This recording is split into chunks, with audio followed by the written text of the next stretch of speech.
Oh man.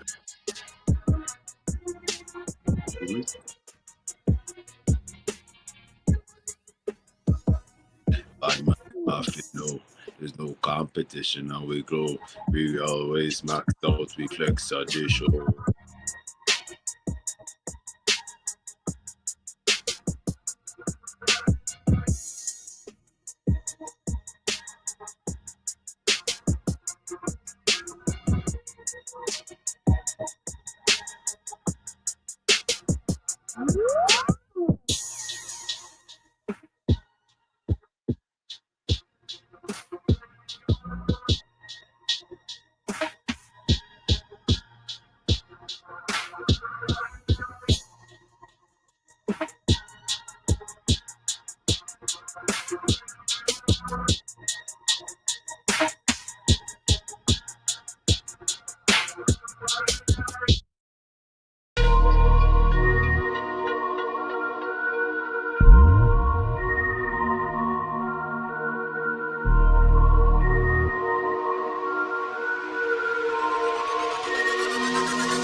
What's going on? What's going on? How y'all doing?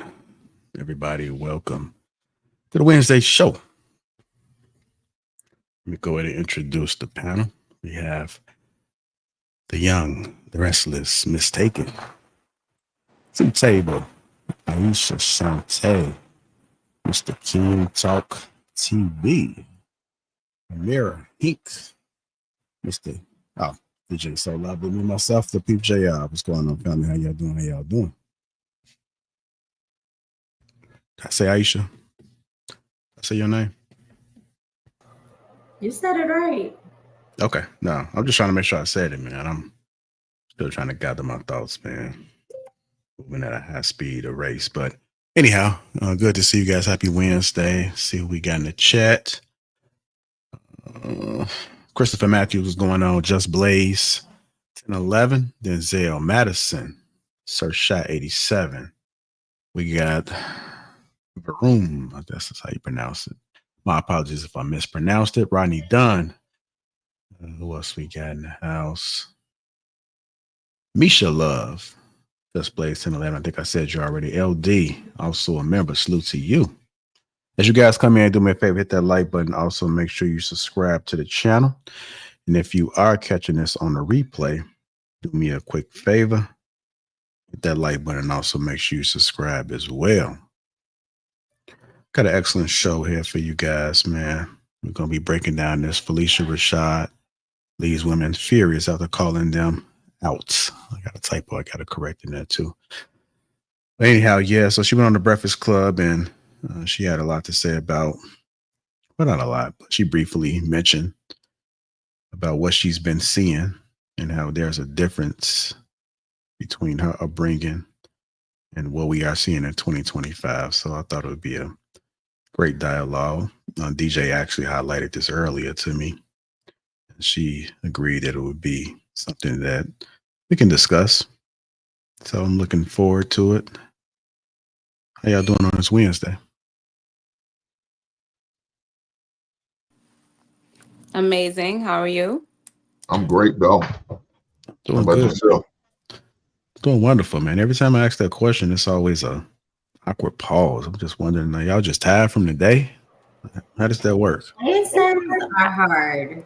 I don't know. You know how they say you gotta make it over the hump. So I Mm-hmm. feel like by the time Wednesday come, we're like, and we're more refreshed on Thursdays. But Wednesdays are hard for me because that's the first day when I have to start doing all of my extracurricular activities for my daughter. Because if you're a parent, you're involved in these activities. Like you gotta take them and bring them, and so you're doing it too. So Okay. Anybody else? Why this? Y'all just trying to see who's gonna go first? Is that how that goes? I think everybody's on mute and it takes some time to unmute. That's what I think. But Oh, okay. I see. Maren saved everybody. Everybody's on mute, so just a little bit of configuration that needs to take place. Got it. Got it. Well, I'm glad you guys are doing well. I'm doing amazing as usual, man. Anytime I'm above the dirt, it's always a great day. Looking to learn some things. So, with that being said, we'll go ahead and get this show started. Let me just get this video queued up. It's not a video. The Breakfast Club be kind of funny with this copyright stuff. So it'll be the audio. So make sure y'all guys are paying close attention because it's the audio. I know we got some visual learners on here, but I got a picture for you guys. So hopefully that do it. Pictures usually get you guys going as well. It's not no movement. So if you guys struggle with just standing still, just bear with me for 2 minutes as we get through it. Sounds good? All right, I'm gonna go ahead and run this clip. Here we go, y'all. Everybody mute up.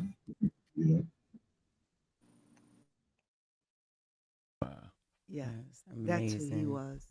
You know, you came up in an era, Miss Rashad, where dignity and grace were everything. So do you ever look at how wild Hollywood is now and you just think to yourself, boy, y'all got it easy. Y'all wouldn't have got away with that in my day. Mm. Yeah, I don't even have to look at Hollywood. I could look at the way young ladies dress. Mm. Mm. No, I should have worn some other pants. You got your I'm abs not out. talking You see what about I'm that. saying? Cover You good? I'm talking knees about. up, I'm see, talking not near about elbow, I'm shoulder talking- over here. I I'm- just, you know, you want my coat? the young ladies are so beautiful. Mhm. They're so beautiful, and something has happened in popular culture. You know, and I don't mean to be critical, and I hope young ladies listening don't take this as personal criticism, because I don't mean it that way. But your young queens, beautiful and smart and brilliant and bright. And it really, I know I'm taken aback when I see on a college campus young women dressed in strips of clothing. I mean, male instructors. All right, so I just re-exported it. Y'all said the volume is low. Difficult to hear. Yes, All right, so yes, low. Yeah, it's really low. I can't hear it. yeah. All right, I just re-exported again. So let me go ahead and see if this is any better. Give me 1 second. Struggle streaming. All right, here we go. Let me run it back and see if this is better.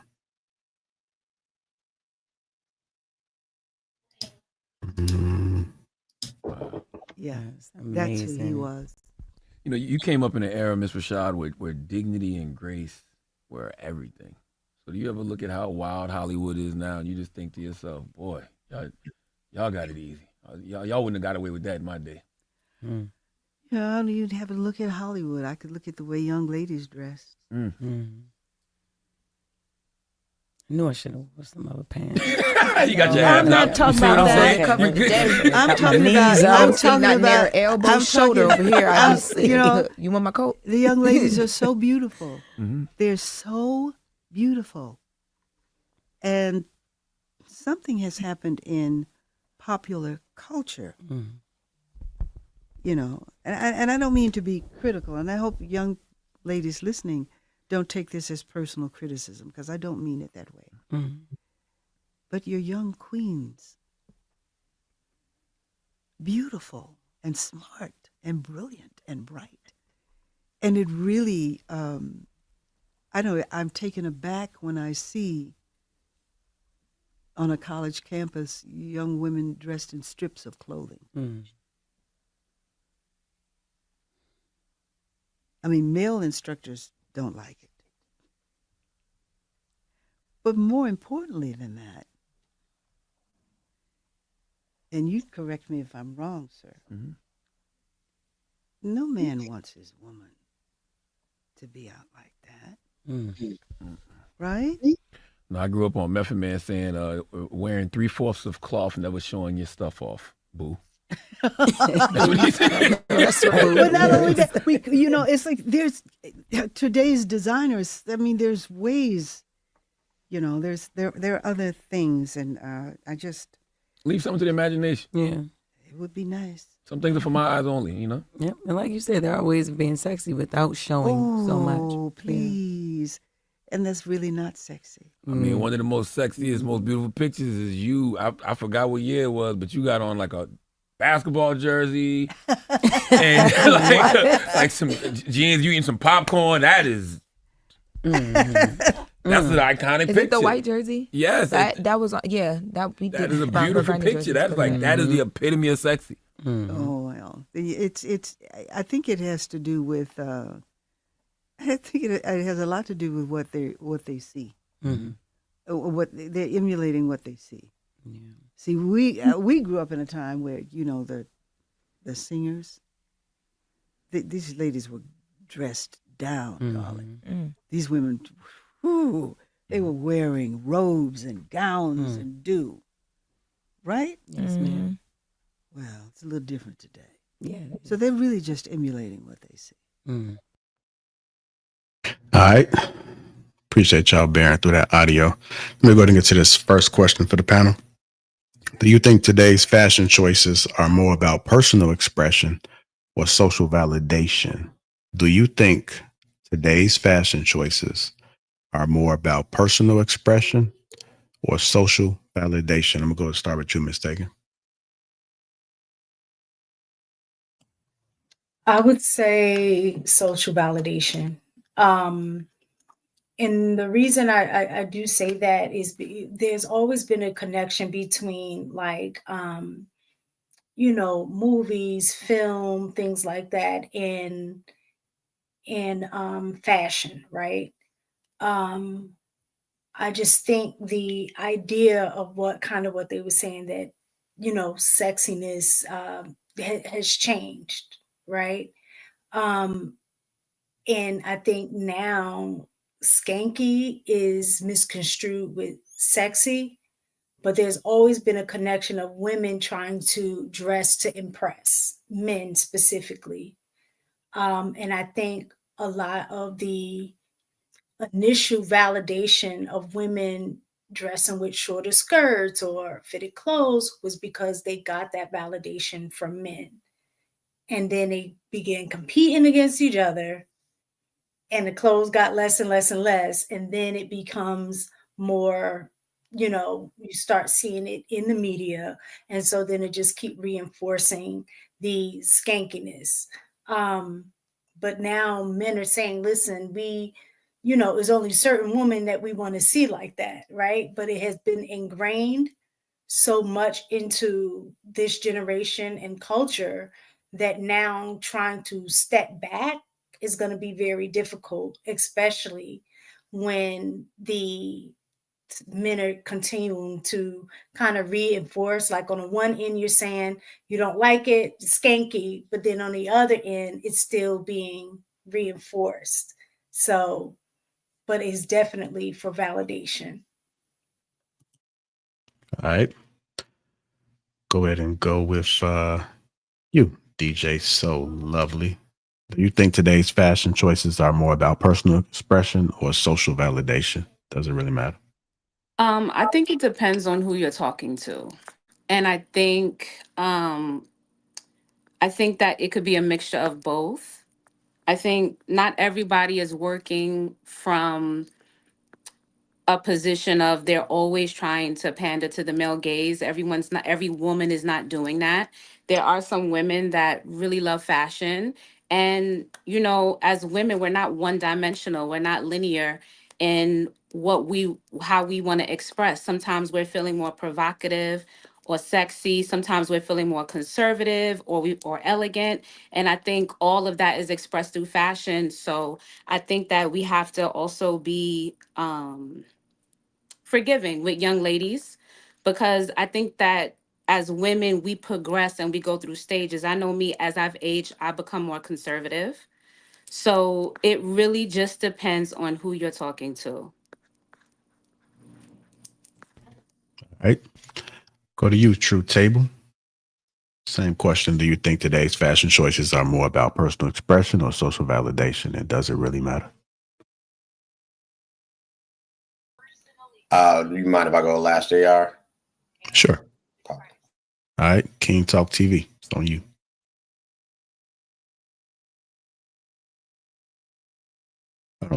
You on mute.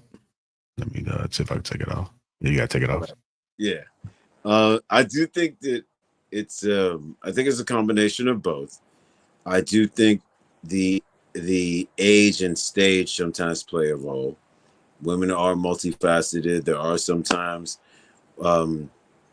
There's sometimes where people throw on their clothes and they like, yeah, I want to show myself I still got it. I can still pull them.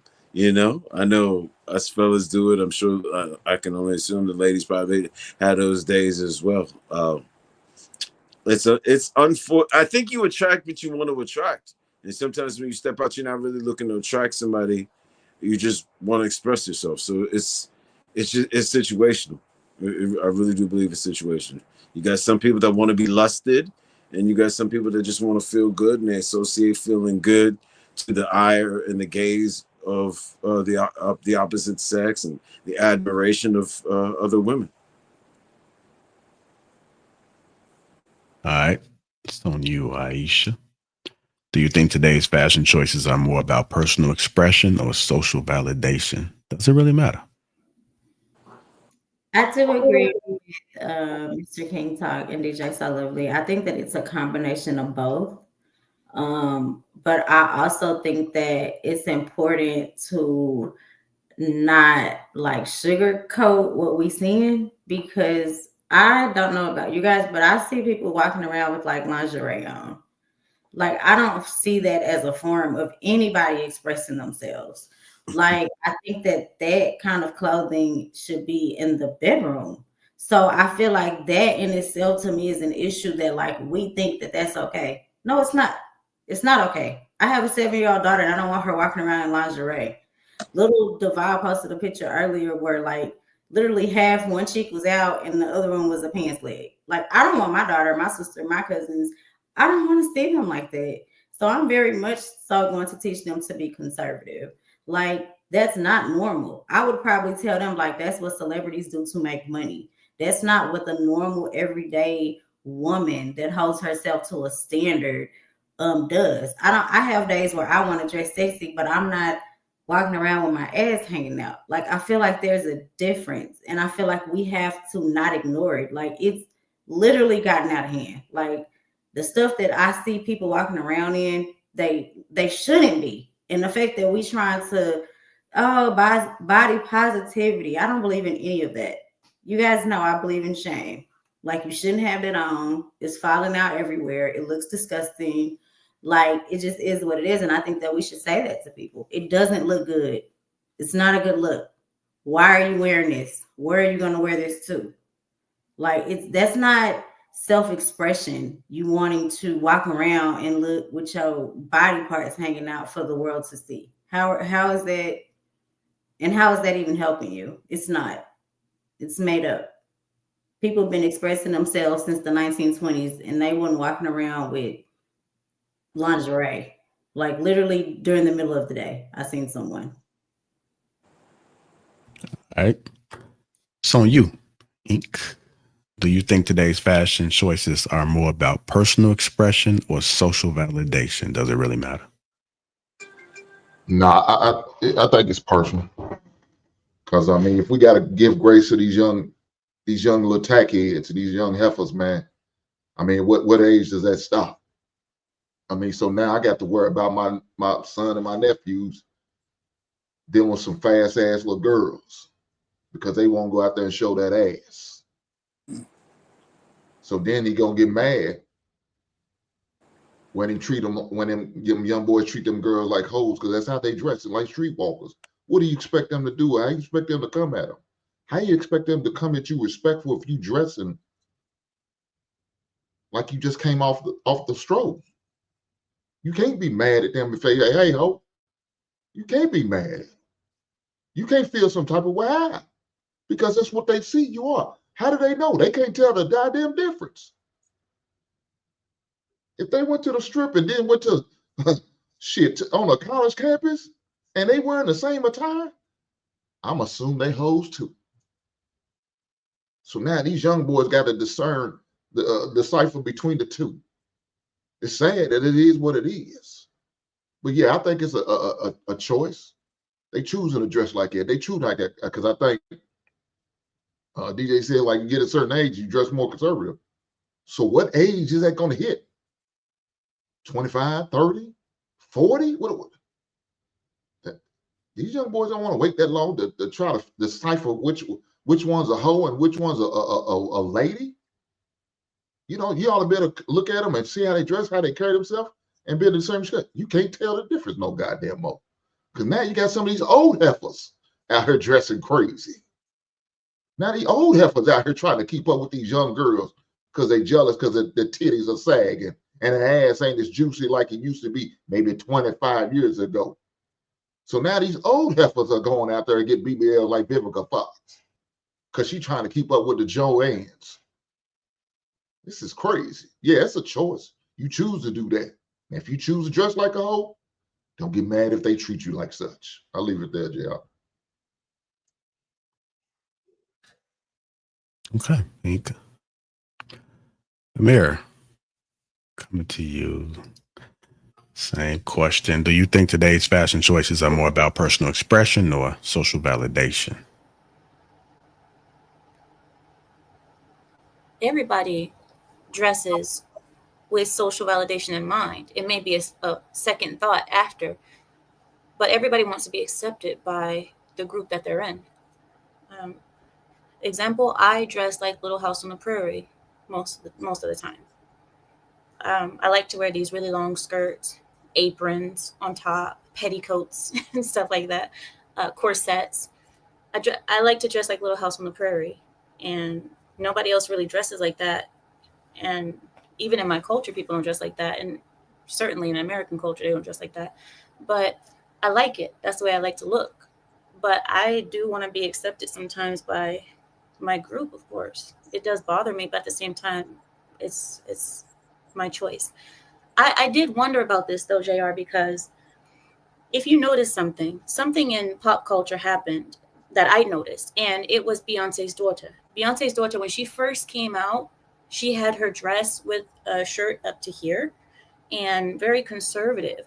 But on the last Grammys, she had her dress with a very low cut white dress. And I noticed that they had her on a push up bra or something where she was pushing her chest up. And I thought, was there pressure for her to dress her that way, or was that her decision to do that, to dress her like that, when normally she brought her out really conservative and really dressed like a child? But then during the Grammys, in that white dress, it looked good. It was a beautiful dress. But for 11-year-old, 12-year-old girl with the breast pushed up, it was surprising. So I wonder what made her do that. Was that social pressure to get her to look more hip, or was that her decision? Was that her daughter's decision that she wanted to look like that? I don't know. I didn't see that one. I missed that one, Mary, but I probably wouldn't have been checking for her anyway. True Table, coming to you. Do you think today's fashion choices are more about personal expression or social validation? Does it really matter? I think it's both. We live in a different society now, so like it was stated that I think the young ladies are implementing what they see. I think I would say a lot of people are looking to try to gather some level of attention. At one time, it was understood like there was a famous class and then everybody else was regular. Now everybody wants to be famous to some degree. So the uniform have changed to gather that kind of attention and garner that kind of attention. Definitely a choice, but validation for sure. That's what I think. Okay. I have a question. If everybody went, I'm not sure. Yeah, everybody went. Go ahead. Do y'all think that we put too much weight in how people look? Are we really, because we can be overlooking people on either side. A lot of conservatively dressed women, modestly dressed women get overlooked. And a lot of women that dress a little bit more scantily clad are prejudged. Are we really looking at getting to know people, or are we just taking everybody for face value? And is that a good gauge to figure out who everyone is? Because hoe is an action word. You know, it's not a visual, it's an action. There are a lot of conservative hoes out here. Are y'all being fooled by the conservative hoes? I just feel like I'm not gonna play pretend. I'm not gonna dress like a hoe if I'm not one. I don't know nobody that's out here pretending. You know what I'm saying? Most of the girls that I know that dress like that, they getting down. And I'm not finna pretend like they not, because we on YouTube. You know what I'm saying? So I think that the most important thing to say is what's really going on and why are you dressing that way? Because to me, yeah, if it's fashion, if it's on, some things are fashion. But a lot of this is just straight trash, hood red, raunchy. I seen the celebrities do it, so I'm finna go get a cheaper version. And that's just what it is. Nobody really has any class. Like Amber Rose had an entire slut walk.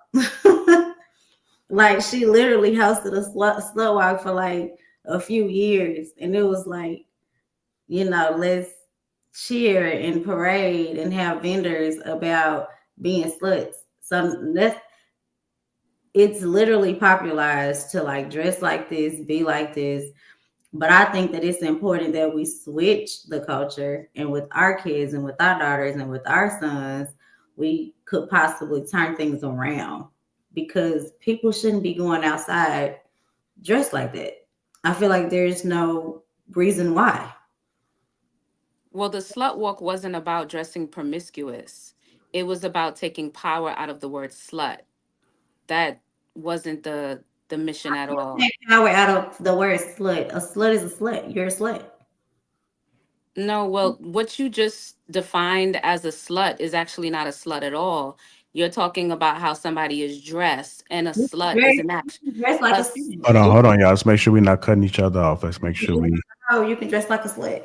a slut is an action word. It's not an appearance, but It is, because you can actually dress like a hoe. That's why, like in Halloween, they have these costumes that so you can actually dress. Like you can actually go buy the costume so you can dress like a hoe or a slut or a prostitute or whatever. You can dress up like a hoe. is a So schoolgirl a hoe? Because I, that's also considered a slut costume for Halloween. oh, they do make slutty schoolgirl costumes. And I say that, and I think that two things can be true at the same time.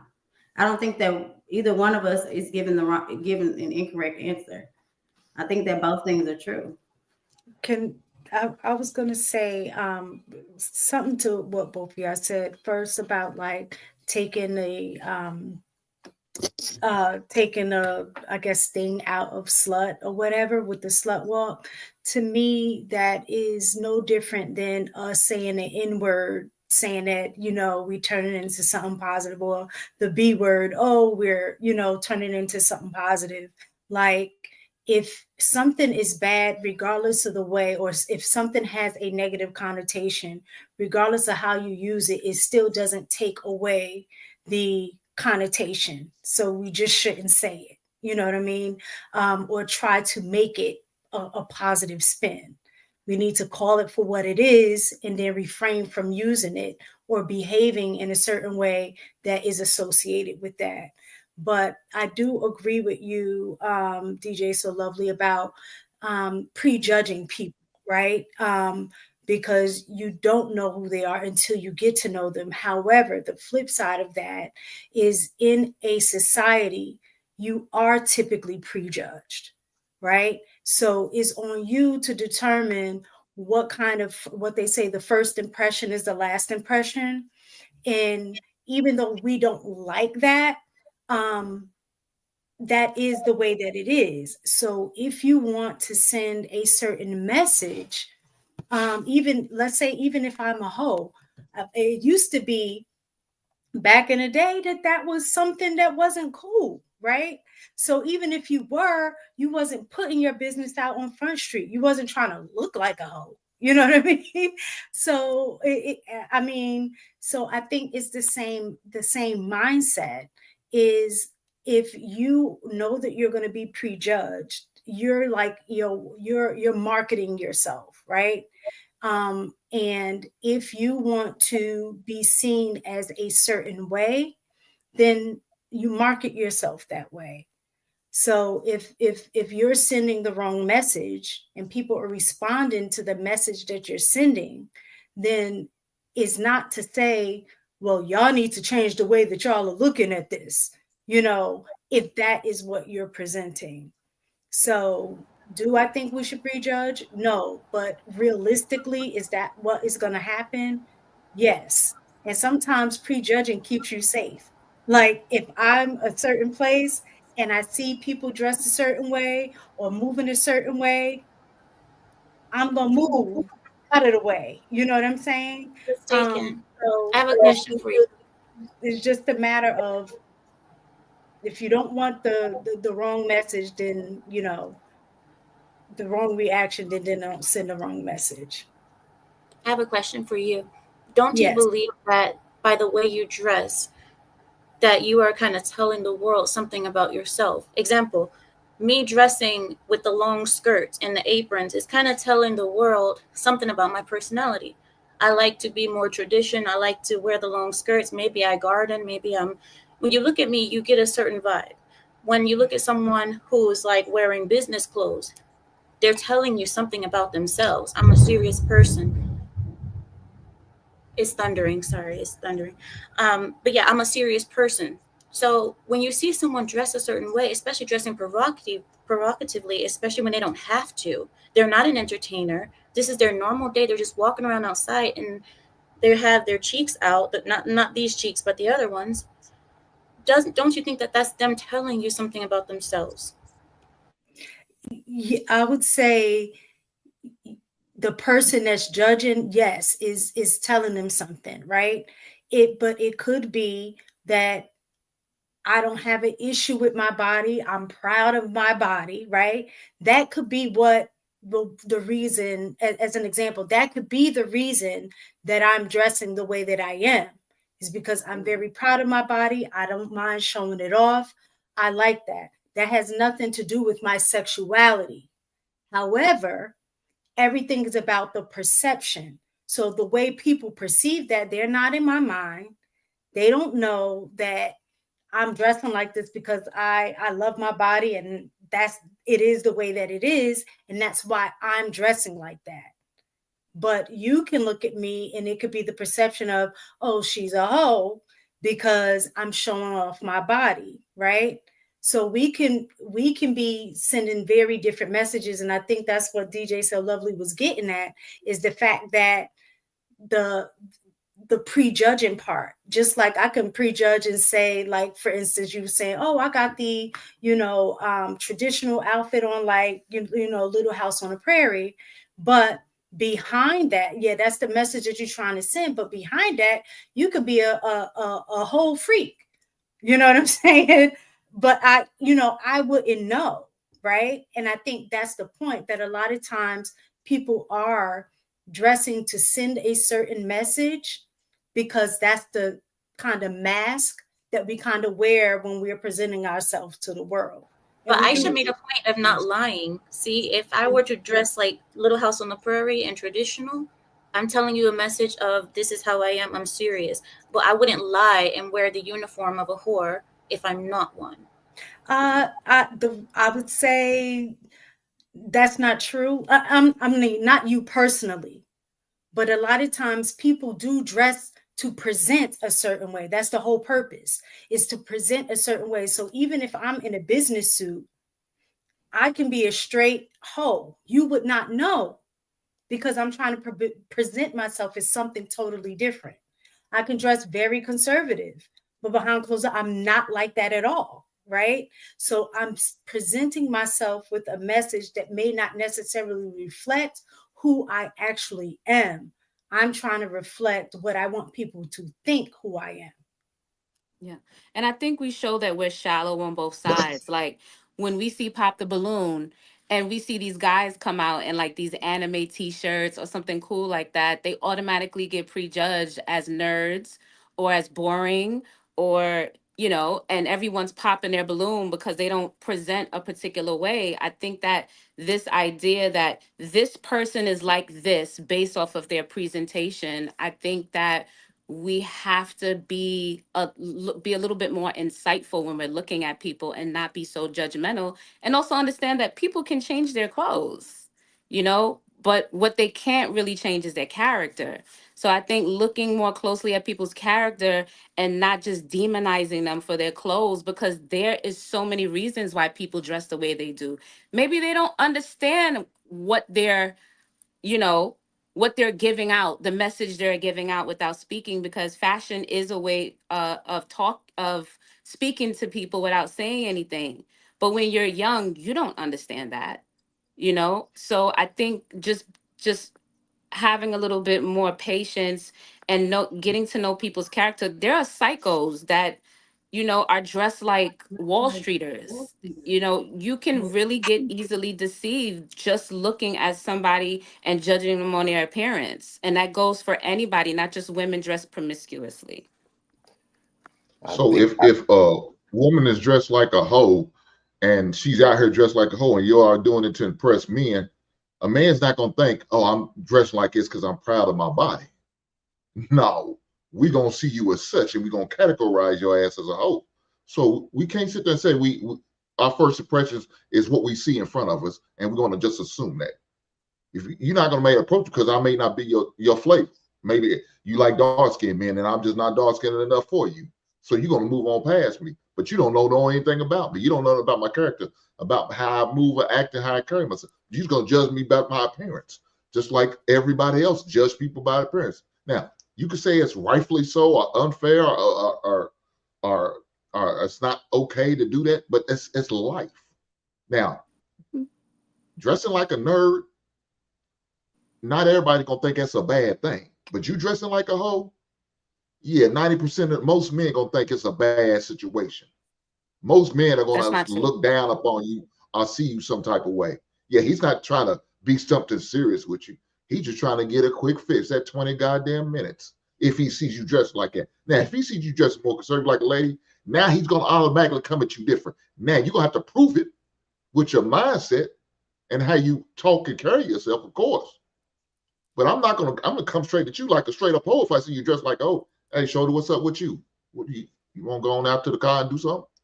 That's how I'm gonna come, because that's how you dress. That's how I'm gonna approach you, because that's what I look at you as. You got the hoe attire, you will get treated as such. If you got the professional woman attire, you'll get treated like a professional. What does getting treated like a hoe look like to you? Oh, I thought I just did it. You want to hit on after car, top me off? Okay, so how you treat a woman, how you act as a man is predicated on how somebody else is presenting? Yes, ma'am. Okay. I think you posed a pretty great question, DJ So Lovely.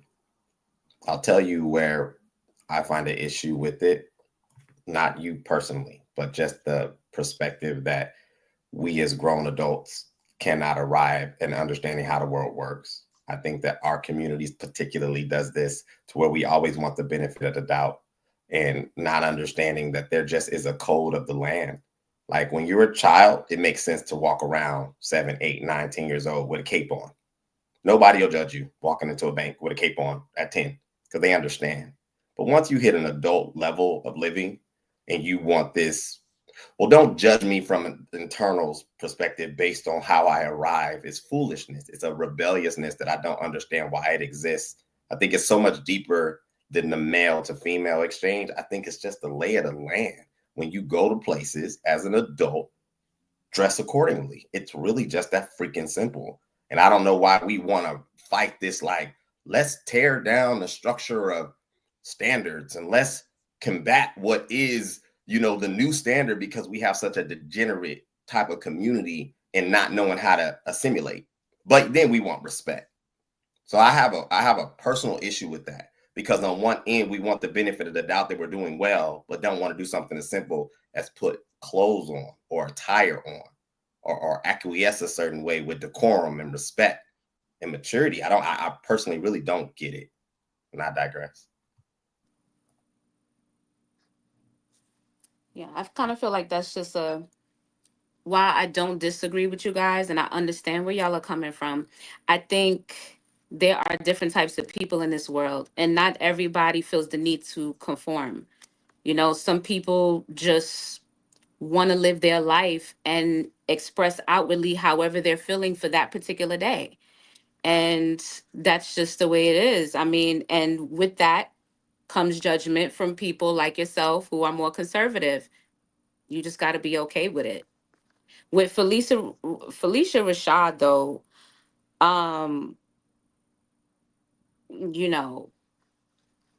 Felicia Rashad, she's a 3-time divorcee. She doesn't have it all figured out. Let's just say that. Now she presents as a regal woman, but she's an actress. So, everybody that's giving advice and puts themselves on a pedestal doesn't necessarily have it all figured out either. Just saying. Yeah, you make a valid Out in point. public with their butt out. We are talking about you. You are being talked about. I'm not talking about just no regular old short shorts. These shorts are intentionally made to show your butt cheeks. It's like a V-cut in the back, almost like you're wearing a swimsuit bottom, but shorts. Y'all know that scene in Friday when Craig's mama was walking to her car and she saw Miss Parker across the street watering her grass in them little bitty shorts? And she's talking about, well, look at her. That be me. Whoever I'm with, I'm tapping on her. Look at her. I can't believe it. I cannot believe it that people actually wear that in public spaces with other people around, with kids around. I'm not saying that you stink, but the look is definitely, without a shadow of a doubt, giving stank. I know some of y'all probably touched on this a little bit already, but I did still want to pose the question for others to chime in that may have not. Is it still fair to say there's a time and place for certain outfits in 2025? Or are we moving beyond dress codes and expectations altogether? Let me I go would ahead and like get to you. see. I would Go like to ahead. see entertainers wear pants again. I ain't gonna lie to y'all. I like. It's getting old.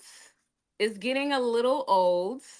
I ain't gonna hold y'all, but there are trends and things that move in and out of pop culture, but we can't let pop culture dictate what we're doing as the general public. You know, and so I'm not mad at it, but it's just I think that we look at pop culture and think that, okay, this is acceptable. We normalize shit when we look at pop culture and we look at entertainers and we see what they're doing. And I think we have to figure out as individuals what feels good to us, whatever that looks like. I think we gotta also recognize that there are different people playing different roles, and maybe and to be blunt, sometimes there might be a woman who's in her lust energy who wants to be lusted. And I'm gonna say it's similar to the '90s. I didn't cut my locks just because everybody assumed that because I was a dark skinned guy from the Caribbean with locks. I had to deal with the fact that police would stop me a lot, and that every time they stopped me, they were searching my car for guns and drugs and explosives. Because most of the guys they saw in the '90s with locks were playing the bad guy character in a Steven Seagal movie or some other situation, right? So it's unfortunate that we judge people by their outward appearance, but at the same time, you kind of just have to know, like, again, if you dress like a duck and someone tries to talk to you by quacking, they're just trying to speak the language that they think that you're speaking. So you got to go into it with that awareness so you can have patience with the person who assumes that you're out here hoeing. Who knows, you might have just had a kid, been in the house 8 months, you liking the extra curves that you got on your body because you ain't had them curves before, and you just want to enjoy those curves. We don't know what that situation is, but having awareness of, if I'm wearing the DoorDash joint when I knock on your door, you might think I'm bringing food, right? Like, I can't get mad at you assuming I'm a DoorDash guy, right? You just gotta, like, time and place for everything. Dress for the role, dress for the job that you want, dress for the role that you want, right? And when you don't, just be aware of it, because we're human, so we're gonna make assumptions. It's a part of our flawed system. DoorDash doesn't have a uniform. You Just, you know what I know just what throw it out there. Go ahead, Mary. You're trying to say something? There was a party. There was this party that I was going to, right? And I invited one of my friends from school to go with me. So I take her to this party. This is an Eastern European, like Russian, Serbian type of party. But these are all Orthodox Christians. They are all Christians, Orthodox, like strict. But their parties, even though they are more free, they still have a certain etiquette. So even at a party, the women, the ladies wear dresses, but they wear dresses that are tight around the waist and draped down to the floor. They like to drape their bodies or drape sleeves that go all the way down to the floor. Very elegant, very beautiful. My friend, she's my best friend is half black, half white. And I took her with me. I said, come on, let's go to this party. And my family's gonna be there. It's gonna be great. She came to my house to get dressed. She thought party. So she thought American style party. So she brought these dresses, these really tight like tube dresses. I think they call it like band-aid dresses. And she was wearing this kind of thing. It looks like bandages all over her body. And they were so tight and they're really short. and really high heels. She looked beautiful, but I told her, I said, when you go to this party, you're gonna get stared at, and people might not talk to you. And she said, why? It's a party. I said, yeah. She said, but aren't they our age? I said, they're our age. Yeah, they're our age. But I tried to help her, but she didn't want to wear the dresses that I offered her because she said they were too grandma looking. She's like, oh, it's grandma style. I don't want to look like that. The young girls, we all wear the short dresses, short skirts. So I said, okay. We go to the party, and she realized how out of place it was. So when you said, is there a place and time for everything? I don't think that there's really any time or place for certain clothing, because even though it is accepted for entertainers to wear it, because they're entertainers. I mean, people want to see something that is not common to see outside, so they look at that. But for the average woman, especially a woman who has dignity about herself, you're not going to see her doing that. The same thing with the men.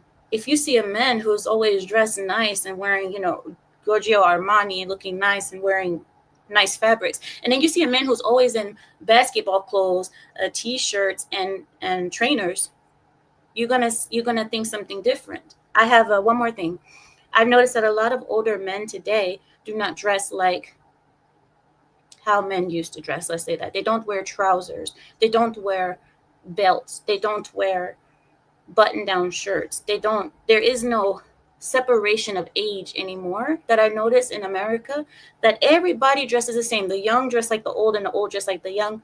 There is no, when you see the men, it used to be at a certain age, the men, they pulled their pants up higher and they wore belts or suspenders or something. They don't have, that's not a thing anymore. Now all the older men are dressing with like the young boys, and the young boys dress the same. So I've noticed that there is no more delineation of age and dress. Everybody dresses the same. All right. Go ahead, True. Is it still fair to say there's a time and place for certain outfits in 2025, or are we moving beyond dress codes and expectations altogether? I think there's a time and place for a dress code, if you're going to call it that, for 2025. But I do understand that we live in a more free, expressive society current day. Like, even to Amira's point, she's right. We've always had more of a relaxed look in America collectively. If you talk about a global perspective, consider Yankees across the globe, but it has changed drastically. Things are a lot more lax, a lot more free flowing. So, yeah, I think that there should be room for both, time and place. You're going to a party and it's exclusive, and the theme is the 90s, dress like the 90s, whatever it may be. Going to a basketball game, baseball game, dress accordingly. But I would love to see adults who pay taxes dress as such. That'd be cool. I mean, that's my personal opinion. it just there was a respect that came from it, and I think that just now it's hard to arrive at that because everyone doesn't seem to be taking themselves that seriously. And I digress. All right. What about you, Ish? Is it still fair to say there's a time and place for certain outfits in 2025, or are we moving beyond dress codes and expectations altogether? I think that decorum is always important. To True's point, I remember where like people would just go to basketball games, right, and just wear basketball jerseys.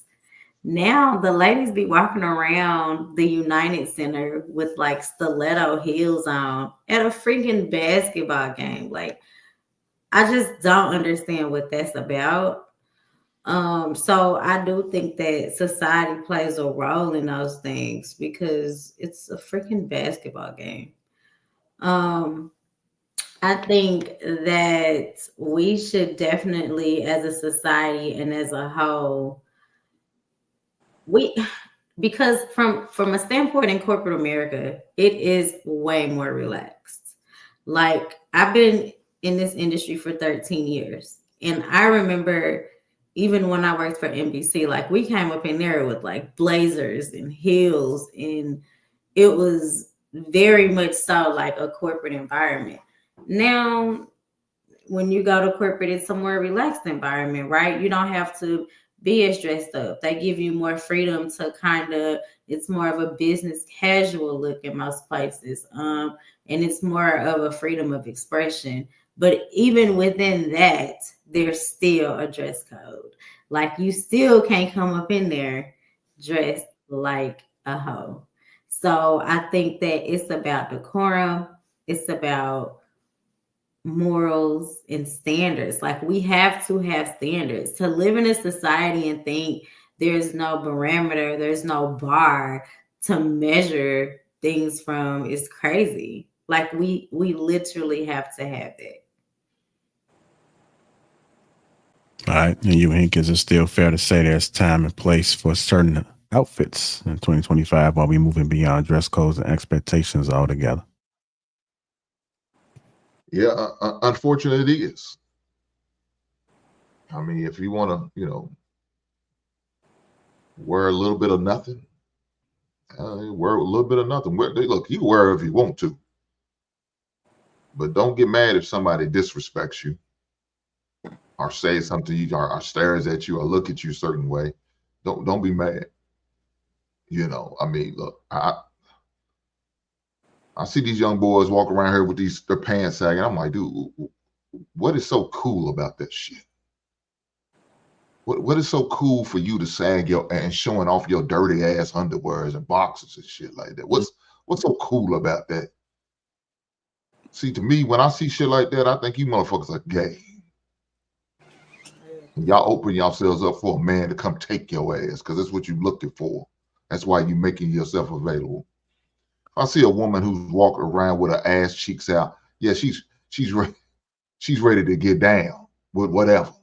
Just make sure your money right.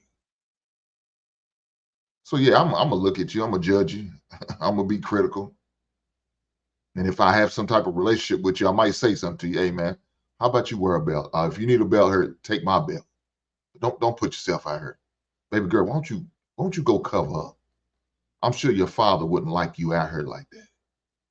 And I think more people should be saying something, bringing it to these people, young people's attention.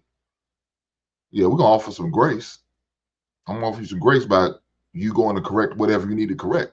But if I see you after I said something already, now I can't offer you no grace no more. Now whatever you get from me is what you're gonna get. All right. Video in question was out of context for the Essence Festival.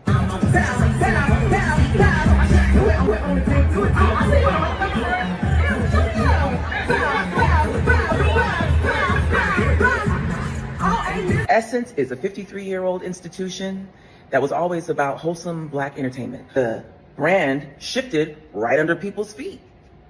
That's what I meant when I said context.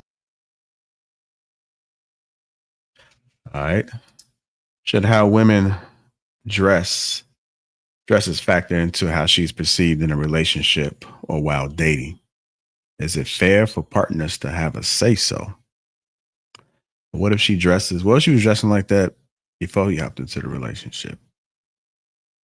Should she have to change the way she dressed, or should she mature along with age?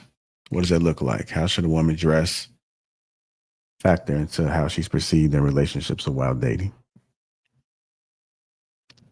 See what that smiling Aisha was. I think that y'all shouldn't even just go down this rabbit hole. That's why DJ So Lovely is, because it's inevitable. Like, it's inevitable. It's like, whenever you meet a guy you're dating and he likes you, he likes the way you dress. As soon as y'all go exclusive, it's like, it's like little comments start, saying here and there. You're like, oh shit, you liked it like when we were dating. It just happens. But I think that, to your point, JR, it does change with age. So I feel like the older you are as a woman and the more mature you are in just it's just gonna change with age. Like you're not gonna feel the need to feel like you have to do certain things or wear certain clothes. Like we all, get sexy when we need to, but there's a time and place, and there's still a way to do that without, overdoing it. But it definitely plays a role in relationships. But I think that that's on the man, because I feel like, it's almost like when somebody shows you who they are, believe them the first time. Like you can't accept this woman how she is for like a year straight of dating her. Same outfits, this is what she been wearing. You loved it. And then as soon as it's as soon as y'all start dating, you're like, you should wear this, this, this. But I also think that women should know what to wear, because I've had a friend who was like, well, he was taking me around his mom, and he said, well, I'm going to take you to get something to wear because I know that you don't have anything that my mama would find appropriate. And she was offended by that. And I was like, well, what do you be wearing? Like, I was like, what did he? And she's like, oh, he wants me to wear like this long dress and da da da da. And I'm like, well, if you like him, then just wear the dress around his mom. Like, you don't have to wear it every day. Just like when you go meet his mom, put the fucking dress on. It's okay. It's not like you gotta walk around in this shit every day in your normal life. But like when you're around a family, put it on. Like, I didn't see what the big deal was. She was like, hell nah, but I mean, I digress. I kind of feel like I don't agree with that. Sorry. I want to see it. Now I have a son. Whoever my son brings home, I want to see them for who they are. I want to see who the woman is that he's dealing with, because eventually she's going to revert to who she is. Whether it's before the marriage, after the marriage, just be you, baby. As long as you treating my son good, and y'all have a healthy relationship, that's what I'm concerned about. I would hate to have a conservative witch marry my son than to have a woman that's a little more, maybe her attire is a little bit more provocative, but she is a good woman to my son. That is what I'm going to put respect on. That's what's important to me. So how would you feel about your son telling her what to wear? Like, before you meet my mom, you need to change up what you're wearing. No, I don't. I think he should find the woman that he's attracted to as she is, because I just feel like human nature, people are always going to revert to what they're most comfortable with. And I think when we get into these situations when we're trying to control other human beings, you're setting yourself up for disappointment, because people are always going to revert to what they're most comfortable with. And if they're not, there is some level of resentment there or expectation. Okay, if I'm dressing how you want me to dress instead of how I want to dress or how I feel comfortable, people are expecting something in exchange for that. They're expecting an exchange for them putting aside themselves, if that makes sense. So I think just finding people that are already in alignment with who you are and what you like is the key, because people are not fucking clay to be molded, and we're not children. So I think finding a woman that is already in alignment with your taste, your style, what you're attracted to, is a beautiful thing. I think when you get with a man that's trying to control you, red flag, red flag, red flag, red flag. And it goes in reverse. A woman trying to control you, red flag, red flag. So I feel like you got to let a hoe be a hoe. Shout out to the ghetto boys. You got to let a hoe be a hoe. So she's dressed like a hoe. You let her be a hoe, and you use her ass as such. You treat that hoe as such. You fucking get up. You don't bring her home to your mammy, to your family reunion. Don't take her ass out. She don't deserve a goddamn meal. She deserves the 20 minutes and get the fuck up. Don't waste your time with a hoe. Don't try to change the hoe. Don't. You can't make a hoe into a housewife. You're wasting your time. Just like DJ said, she gonna go back to her default mode, and that's the hoeing. So let her be. Don't change the hoe. Let the hoe be the hoe. You find a real one out there who dresses to the ladies you like, who dresses like a lady, who carries herself like a lady, who talks and act like a lady. Leave them hoes for them hoe ass dudes. Men are very territorial, and JR, you said, should a man say something about his woman if he met her a certain way? Men are territorial, and when a man actually starts to care about you, he is protecting you. He's going to protect you more. Part of that protection means I don't want you to put yourself at risk for uncouth, disrespectful situations.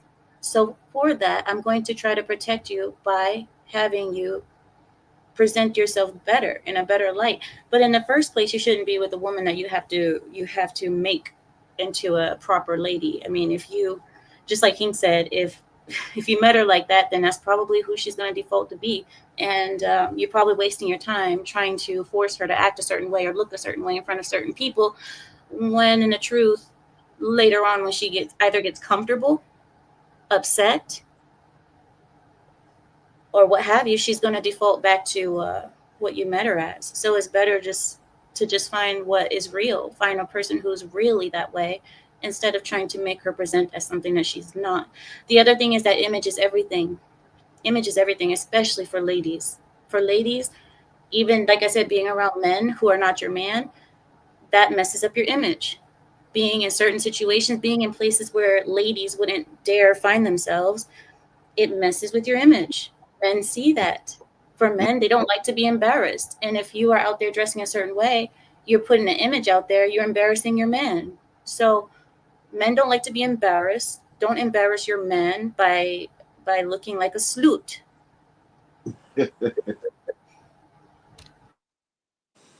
I do think that I'm more in tune to tell people I'm in tune with alignment, right?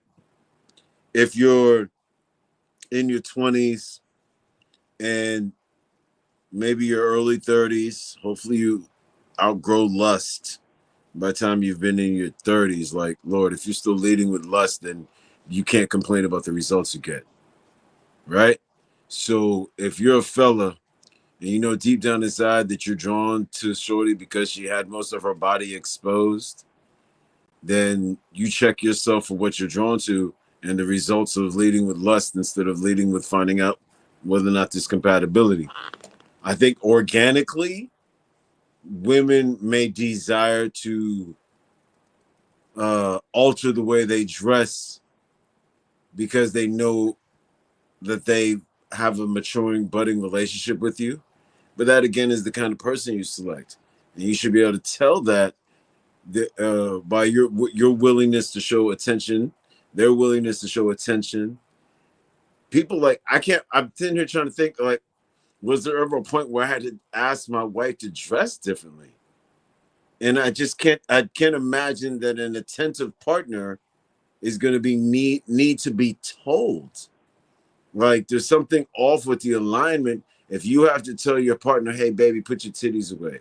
Or if the ladies have to tell the guy, pull your pants up to your ass, you're about to meet my father. Right? Like, I don't even understand how things get to that point where you selecting that person to be your person. Like, at some point, they're supposed to know you. They're supposed to know, like, where you stand. Like, if you met them in a lustful way, when all of a sudden you're switching up, you got to realize that everybody now might switch up at your pace. And then you got to figure out, you can't force that person. Either it happens organically or you got to separate on that. You got to make some decisions. But forcing somebody is crazy. If you met her dressed like that, that's what you liked then. If you mature to the point where you don't like it, then that's not the one for you. Is there a difference between a wife dresses versus someone that's single? Is there a difference? I think typically there is. I think if you're a traditional person, then you align with leaving something to the imagination. A non-traditional person may put whatever type of bait on the fishing line they think they want to put on the fishing line in order to attract. So you just got to know, metaphorically speaking, what type of person it is that you're trying to, you know what I'm saying, link up with. Like if you want a person who's a lady in the streets and a freak in the bed, then you're not going to pay too much attention to the people who are already dressed like a freak in the streets.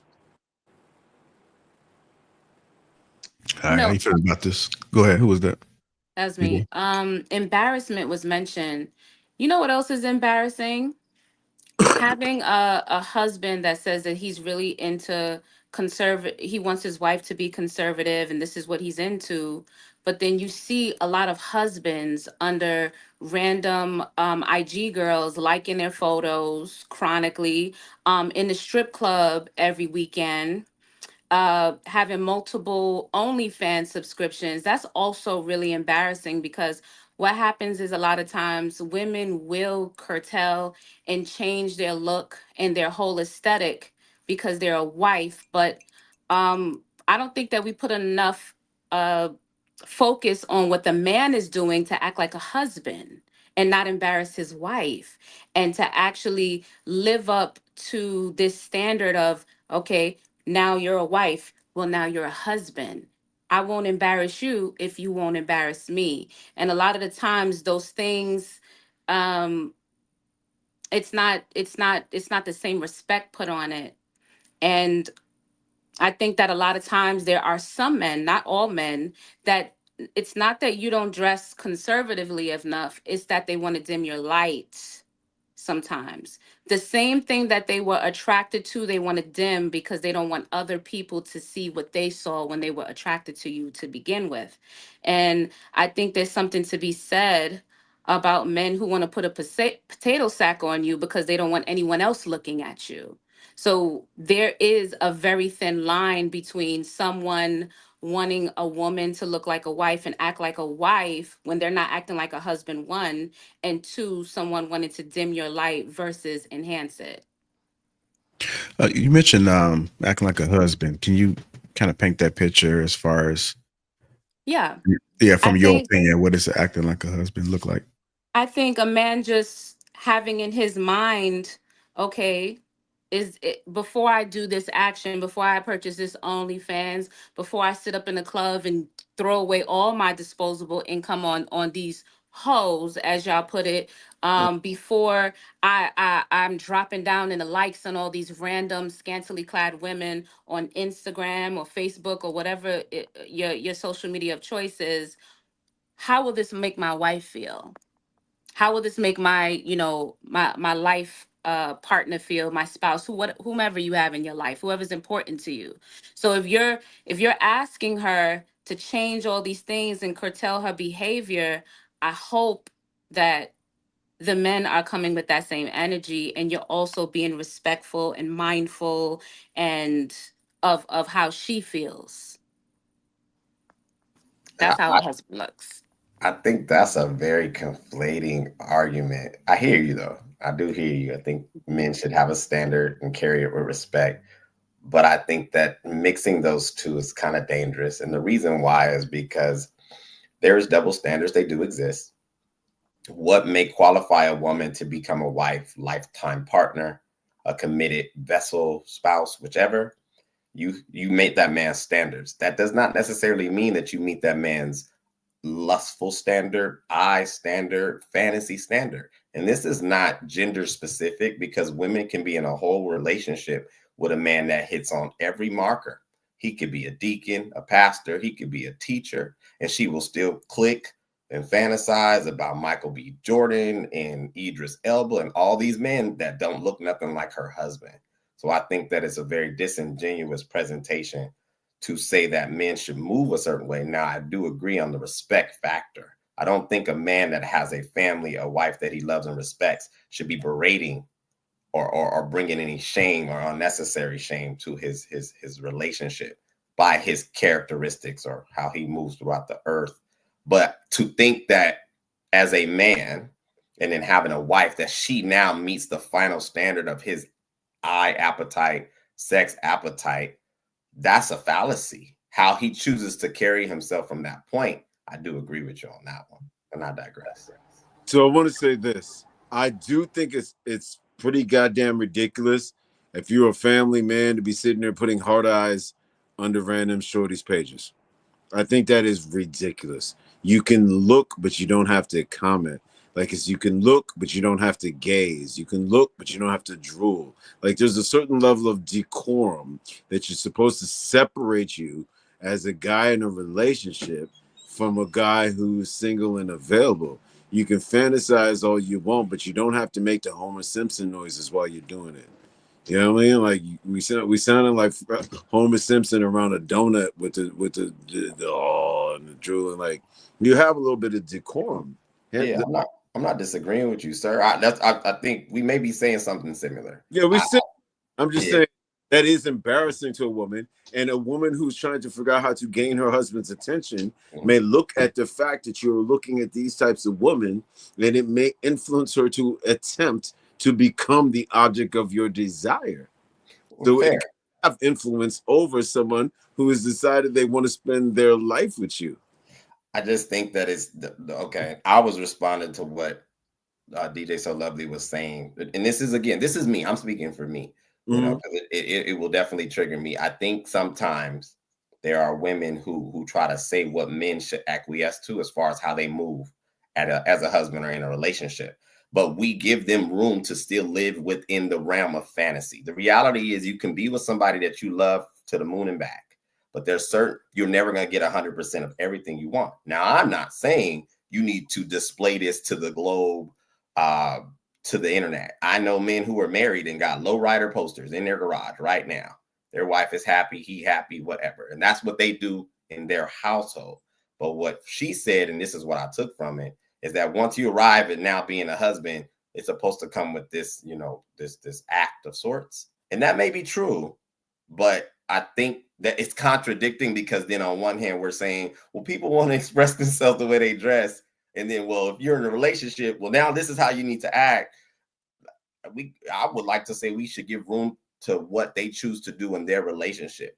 To the embarrassment, if it's coming from the wife, that makes sense. How it's viewed and perceived from others, 9 times out of 10, it's come from people who aren't in that relationship. And that's left to their interpretation. But that's how I see it. I think we moved the goalposts a little bit, because we went from, the topic is women. So when I brought up being embarrassed, I appreciate the topic, but at the same time, it kind of switched from me talking about women dressing to talking about how men embarrass women. But as for the internet issues, I guess this is something I don't have any experience in, but the equivalent to embarrassing your woman outside would be, like you said, True, staring at another woman out in public or something like that. Yes, that's embarrassing. It can be embarrassing.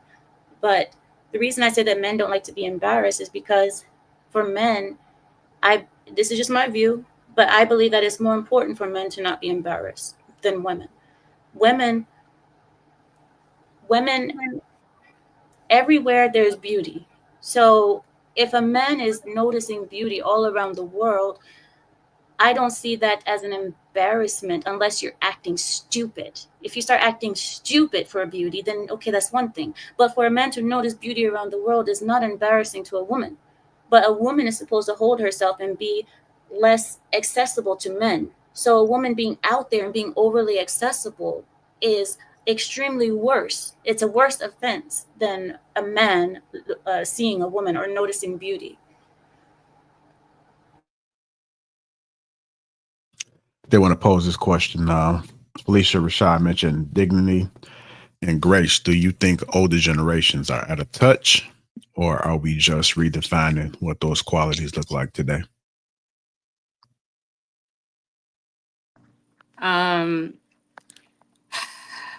Might be both. It might be both. Felicia Rashad has some scantily clad pictures out there.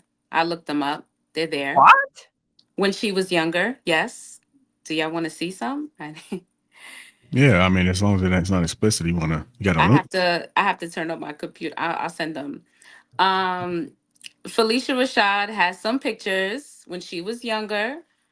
Okay, which okay, it's not a big deal. Most women, when they're younger, they dress a little bit sexier.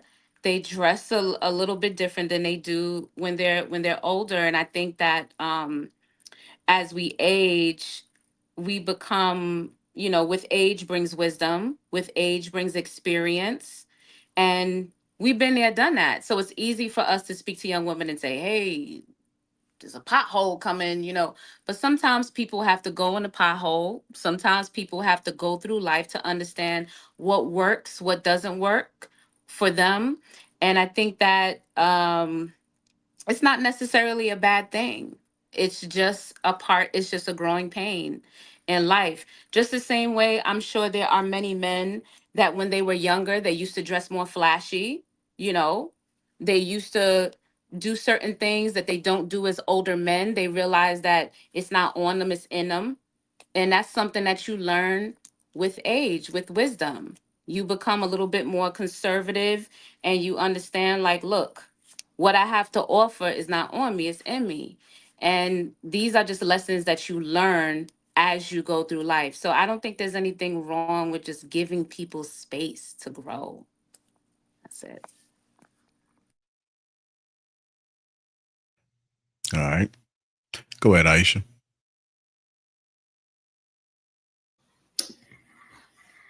I just think that it's not a bad thing to operate with grace and dignity. And I don't think there's anything wrong with it. And I do agree with DJ, like as you get older, you change, your mindset changes. But what I am seeing on social media is there is no age. Like everybody is getting BBLs. Everybody 45, 50, they on the internet half naked. So I think that that's what we're seeing. And these are people that are supposed to be examples. All of these women probably have kids, they have sons, they have daughters, and then their daughters think that it's okay to dress this way. So I think that it's important for us to like have some decorum. Like I said before, I agree with Felicia Rashad, and I don't see anything wrong with her having pictures back in the day because she's learned and she has wisdom. And I think that it's too much in our face. But I also think that men are the reason why it thrives. You said men are the reason why it thrives. Why is that? Because that's what they desire. That's who is liking the photos.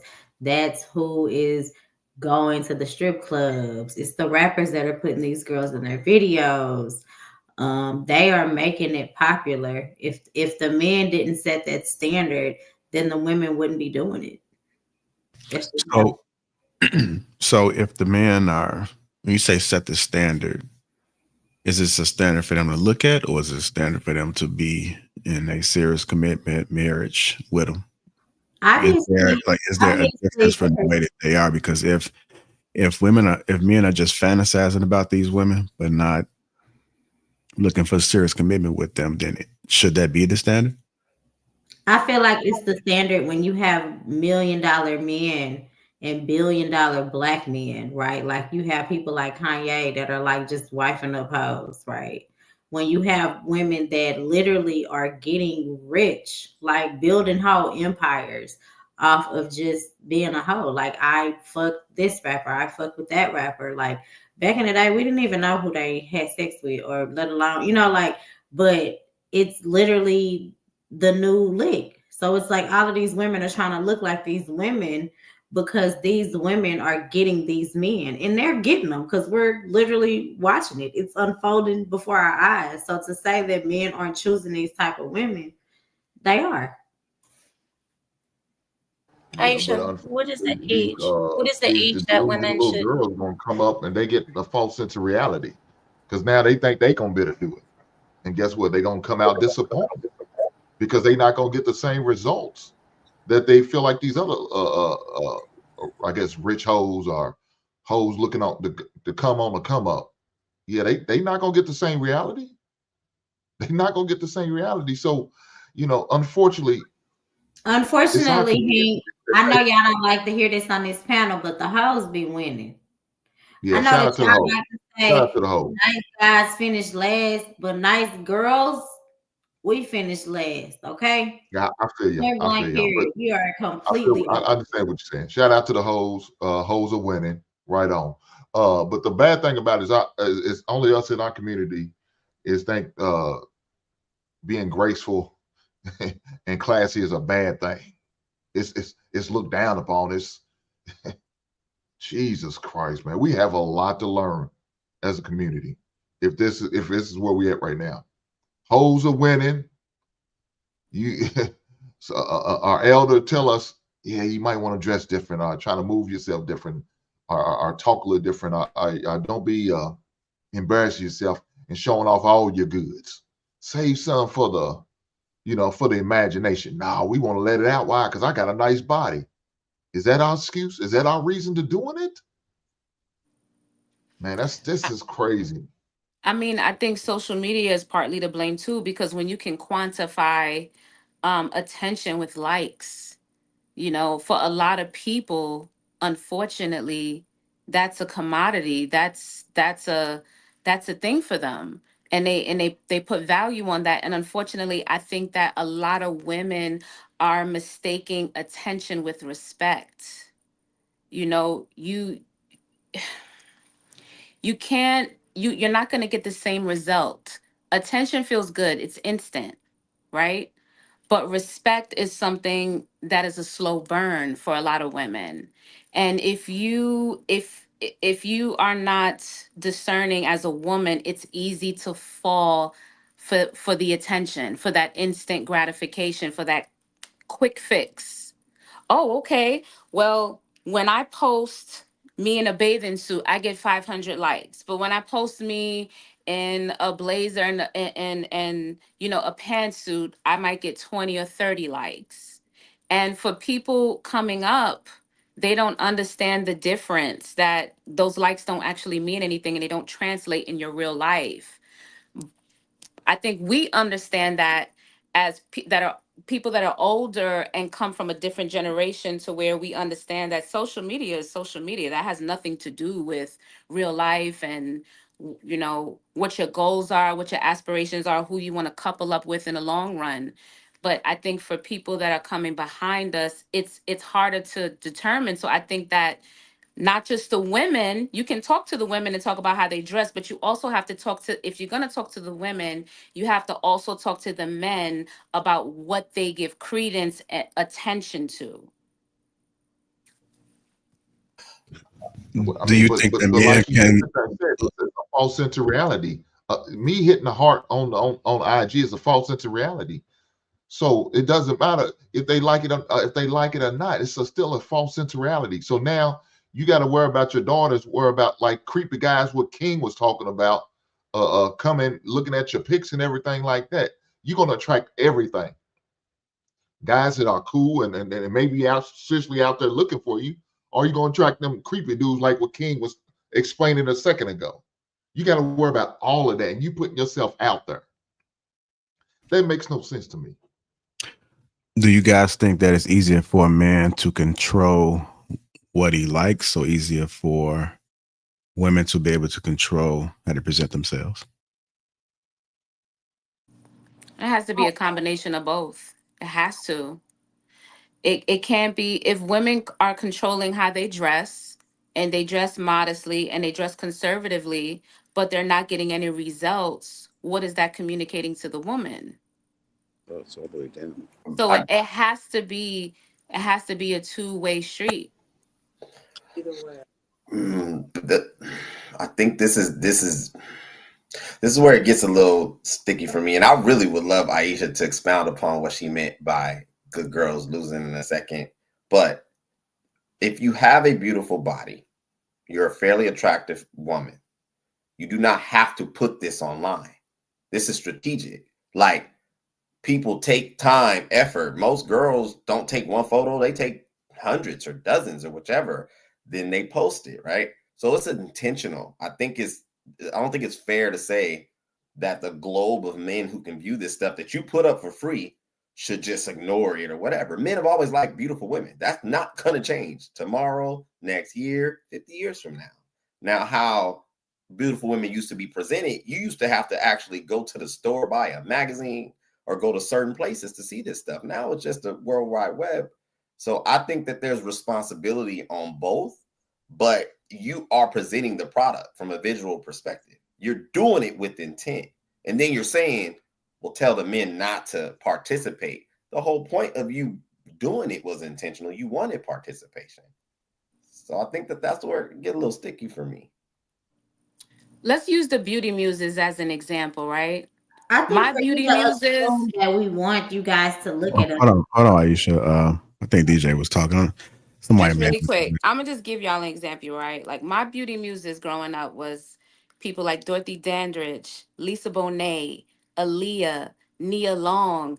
These are women that I'm like, wow, they're beautiful, and those were things that I looked at as a young girl and said that's something to be aspired to as far as a beauty icon or a beauty muse and what have you. But now when I think about, okay, who's the beauty muses of today, of 2025, who are the women right now that are popular, that are made popular not just by women but also by male attention? Who are the women that are the beauty muses of today? Can y'all shoot some out for us? Who are the beauty muses? Yeah, my wife. So that's mine. That's what I'll focus on. I'm locked in on. So shout out to her. Okay, period. Hey, Shout out to shut Mrs. me Hayes. down, honey. I mean, I think Kim K still holds the standard. I think Margot Robbie still holds the standard. I think what's that girl name?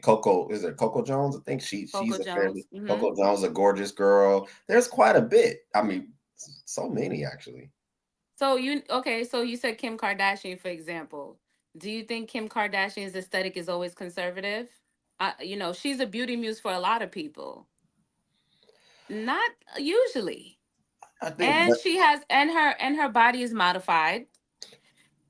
Sure. So now these are the new beauty muses, right? Like when I went to my hairdresser, I said, baby, give me a 90s fine. I like the 90s fine aesthetic, but for some women, what they're going for looks like Megan Thee Stallion, Kim Kardashian, Glorilla, because these are the things that we give attention to. These are the things that we give instant gratification to. So we also, like I said, we have to be mindful about what we're making popular, what we're saying is beautiful to us, and then now we're looking at general population when they're trying to look like these muses, like they're crazy, when in actuality we have a lot to do with that.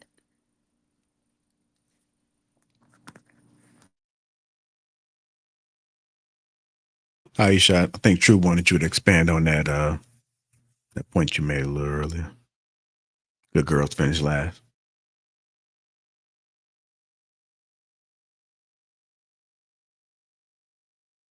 Almost. Okay. So what I was saying is that conservative women aren't the ones that are swiftly chosen, because we aren't the ones who are going to get your attention first. So for me, in my experience in dating, I usually have to go approach the guy. So they're not going to notice because I'm not walking around with no clothes on. Like, I might be modestly sexy, but I just hanging out. So I think that in my experiences and experience of my friends and the people that I'm around, it's like the hoes be winning. They be getting their bills paid and everything. So you know what I'm saying? Like they be getting bags, shoes. Like it's a thing. Like I'm like, damn, these hoes be winning so hard. Like Fashion Nova dresses, like they be They getting it, okay? And I see it. I've been seeing it for years. And so for y'all to just be sitting here be like it's the women, no, it's the men that are funding these hoes' lifestyles, right? These women ain't flying themselves to you know what I'm saying, Dubai. You know what I'm saying? These men are financing these hoes' lifestyles. They're paying to get their bodies done. These men are doing all of those things. And so then here the regular women, they gonna start eventually. They start mimicking that because they think that that's what men want, and that's just how I feel. Like they think that's what men want, and then everybody starts mimicking it, and then they do it under the guise of, "Oh, this is for me. I just want to feel good about my body." You look like a whole clown. So, and there's a lot of girls out there with botched bodies today. You know what I'm saying? Because of this. I hear what you're saying. I'll say it breaks my heart that's how you perceive it. And I've heard that before from other women, that they take the highlight reels of these exchanges and do not really understand the investment that men make. Men have generally always made two investments, short term and long term. What you seeing is short term. Dudes will trick off, not saying it's right, but they will do it. Having old girl to live on cloud nine for a weekend is nowhere near as expensive as maintaining a woman for a lifetime, 20, 30 years. We know this, and we assume women know this. So I guess the conversations are not occurring where you can see a man give the highlight reels, give her the best experience for a short snapshot of time. What used to be valued was long term, and that doesn't seem to be valuable anymore, because wanting to take care of you, wanting to pay your bills 10, 20, and 30 years out, get rid of your student loans, I would say that that's probably more significant, but it may not just be as sexy. And it's sad that there are women who do perceive themselves being quality that are losing because for whatever reason, they don't feel that that's valuable anymore. I digress.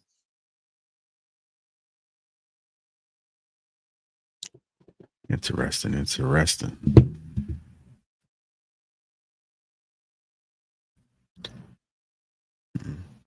So is it okay for a man to have a change of heart how she dresses? I mean, I know Aisha, you were saying that's the way that they met you, but I mean, what if he just have a change of heart about how she presents herself? You know, what if it's from a protection POV? Like, what if he's noticing that the outside men are getting a little bit more aggressive and they I've seen that too, right? Because as a woman, I've been out with my guy, and like men, especially out here in the city, like they don't care. They don't care that your man is with you. So it can create a dangerous situation for men. And if you're a woman and you are naive and you ain't never been in that situation, then you won't understand why your guy is saying, like, hey, when you with me, when you go out with your girls, you know, shortly, whatever, hey, y'all have fun. But when you with me, tone it down, because he doesn't want the other men looking at you like that when you're with him. And if they do, then he gonna have to check them. It's gonna be a whole deal. So from that standpoint, I understand, because I've been in that situation where it's like it's a little different the way that I dress when I go out with him versus if I'm kind of just out with my girls. And that's why sometimes you'll hear men be like, dang, y'all dress like that when you with me. But when the girls come out, but it's just like, well, I can't because I'm with you. So that's how I feel about that. Yeah, look, if you my wife, you're not dressing to try to impress. Go out. Why are you dressing like that to try to go and get attention of other men? Why are you doing that when you got a whole husband at home? Why are we doing this? Now you got to reevaluate what you invested in. So fellas, if your woman's out there dressing like a streetwalker, yeah, you need to reevaluate some things. Now, if you're a dude that don't mind her dressing like that, well, that's a different conversation. But if you have a problem with it, she does it anyway. Yeah, you made a bad investment. That's a goddamn money pit, and I feel bad for you. You got to have a come to Jesus meeting with this heifer to try to talk her out and convince her to stop dressing like that. But you know what she's gonna throw in your face? Well, you met me like that in the club, and dog, what can you say? You got to take it L and keep it moving. Shame on you for getting with her. That's your fault. But that's the thing, Hank. The way that you present in a club shouldn't be the same way that you present at work. It's not going to be the same way that I present if me and you are going on our first date. It's not going to be the same. Like, I feel like people present differently, right? And maybe there was a night out in the club where I had a little bit more showing, but that's not typically going to be the same way that I'm dressing when me and you are going out on a date, or when I'm going to your cousin's party or something. You know what I mean? Like, I think that you dress differently depending on the situation. And I think that a lot of women don't know how to do that, because from an HR standpoint, HR director standpoint, I've had to tell women, like, that is not, especially the new age, the Z's generation, whatever, they do not know how to dress coming to work. Like the young ladies, yeah, they don't know. One lady, I had to ask her, was she going to the beach? It was like a beach cover up. I don't know what was going on with her. And she was totally offended when I pulled her in. Okay. And I told her, I'm like, dude, I am not the fashion police. You know what I'm saying? But where did you think you were going today? And we told you that the CEO was going to be here. Why did you? Because he was the one that was like, what does she have on? I didn't even see, because I really don't pay attention to the employees like that. But I have so many conversations with them about how they have to present themselves and how they should dress and knowing what to wear when. And like the young lady just didn't know. She just didn't have the knowledge. Like nobody had ever taught her how to dress in a professional setting. So some of it is about people just not knowing. They just see what they see on social media and then they go with it. Ain't nobody taking them to the side and telling them, this is how you go to work. This is how you dress for a job interview. Like, so that's why I don't agree when DJ Lovely say, oh, we just be free. No, because when you get out here in this world, you have to dress a certain way. To get to a certain level, most people have to conform. I was in the military. I had to wear a uniform. Like, so most people have to conform to whatever it is they want to do. Otherwise, you're not going to be successful. Yeah, so what that young lady did, she did that on purpose. She knew the CEO was coming. She's looking for the come up. That's exactly what she was looking for. She was looking for the come up, and she thought she was gonna get up. Well, now unfortunately, CEO didn't bite. He didn't take the bait, and so now she gonna have to get suspended about 3 days for her dress, her attire. I actually fired her, but go ahead. You fired her? Why? Why did you fire her? I fired her because it wasn't the first incident, and when I confronted her, she got really belligerent. Okay. Well, listen, coming from a generation where we used to dress like we was going to the office anyway, even when we was going to the club, I can't relate. I used to dress like a fucking flight attendant when I would go to the club. So I don't know. Remember when we used to like have to wear heels? Like you couldn't even go out. Yeah, but I do not miss that. If I show y'all the shoes that I wear now to my corporate, hold on, I'm gonna show y'all the loafers I wear to my corporate job now. Okay, while she doing that, gentlemen, are you guys a little bit more relaxed when you guys travel? I know in Chicago, for instance, I mean, people still dress wearing skimpy things, but I noticed that some people will open up a little bit more if they're going to like Miami. If Look they're at these going things. They are so ugly, but I promise you, these are so fucking comfortable. I'm so disappointed in you, DJ. I'm so disappointed. It's the UGG Telfar. What are those moccasins? What are those Indian moccasins? They Jesus ones. DJ, you just, you present. I don't gotta wear socks with these. No. This is so Telfar and UGG did a collaboration, and I love these so much. I do. Sorry, I'm not wearing heels ever again in the office. I work from home now, but if I go to the office, whenever I do, I'm not doing it. I always have a good loafer or a nice flat. Heels. Baby, JR, what was your question, JR? I'm not catching corns for nobody. Before you Okay. got interrupted with some flats. No, the question was just for the gentleman. I know in Chicago, people do dress openly, but I know some people reserve to open it up a little bit when they go out of town, like Miami. They're going to out the country. They may open up a little bit more. Like, are you guys okay with them dressing a little differently, depending on the city, depending on the climate? In other words, can your wife wear a string bikini in Miami? No, she can't. So we don't do that. You You represent should have me in known my the answer last to name. that question. So you okay, shout out to you, GJ. So my wife has to dress respectfully. She knows she represents me and my last name, and we're not going to do anything that's going to embarrass that. So no, she's not going to just be wearing everything and anything. Look, everything about her's for me and not for your eyes. You know what I'm saying? Not at Everybody all. can't They wear a not string put up with that. bikini either, Aisha. That part. Okay, shout out to you.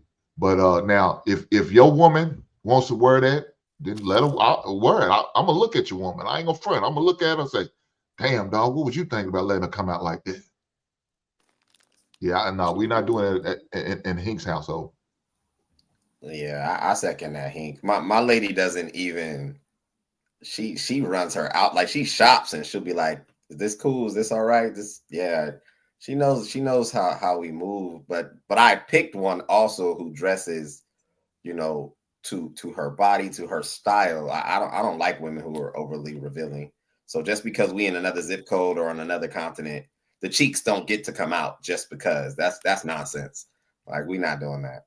Okay, so when you say overly revealing, I understand cheeks out. I know common sense, right? Cheeks out, breasts out, but sometimes some men, depending on a woman's shape, some men want their woman to be a little bit more reserved when she can't help it. So can you kind of paint the picture on what you're loose with versus what's a little bit too much? Like, are you okay with, the black, what is it, mesh or lace? I don't know what it is, but you can kind of see through it a little bit. Like, are you okay if she has something like that? I mean, like, what's a little bit extreme? Paint the picture for me.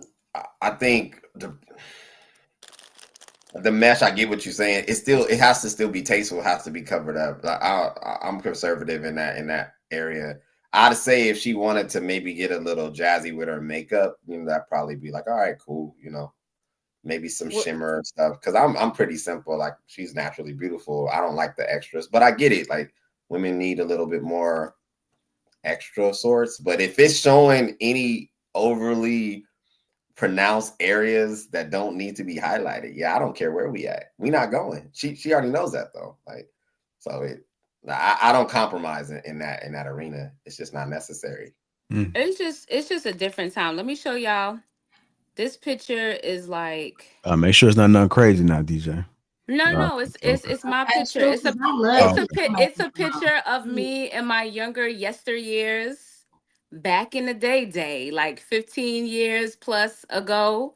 This is how we used to dress in the club. So that's me right here on the side in the black. You know what I'm saying? We still, like, it was sexy, but not like overtly so. You know what I mean? It's just a different time. They don't dress like this anymore. That's how this is nostalgia right here. Is that So a denim dress or is that leather? I can't even see it. Is that leather or denim? Not what over here. This is my friend. You mean? This is denim. So denim. You see, I still have my little hair swooped up or whatever. This is how we used to dress when we went to the club. It was a different time, y'all. It was a different time. But something like that's nothing wrong. I don't see nothing wrong with that. But what we seeing now, is totally different. Yeah, they weren't pasties and that's it. You know what I'm saying? They weren't pasty and maybe a kente cloth around the bottom area, and then that's with some heels on, and they in there. You know what I'm saying? They said that ain't her. Then they got my man True buying drinks. You know what I'm saying? He buying the first 3 rounds. Shit. So say you gotta get him loosened up a little bit. Yeah, he getting them But primed. that's when men used to buy drinks too. Yeah, we don't do that, sir. But I feel you, Hank. I know that's right. I know that's right. Mm-hmm. Yeah, it's No, man. Thank you, Miss it's Hank. different, man. And I don't know, man. I don't even go to clubs. You know what I'm saying? That's not my style. That's not my thing. I'm more of a guy who likes to go watch a live band, listen to live music and stuff like that. But even there, you know, and that's, you know, you would think that's a little bit more conservative, but even when you go there, you got a few ladies come through there with a little bit of nothing on, you know what I'm saying, with some dental floss around their nipples and they call it a day.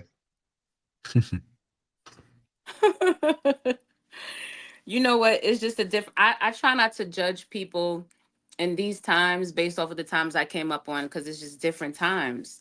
I mean, we could impart wisdom on people and we could tell them what we know, but it's just different times.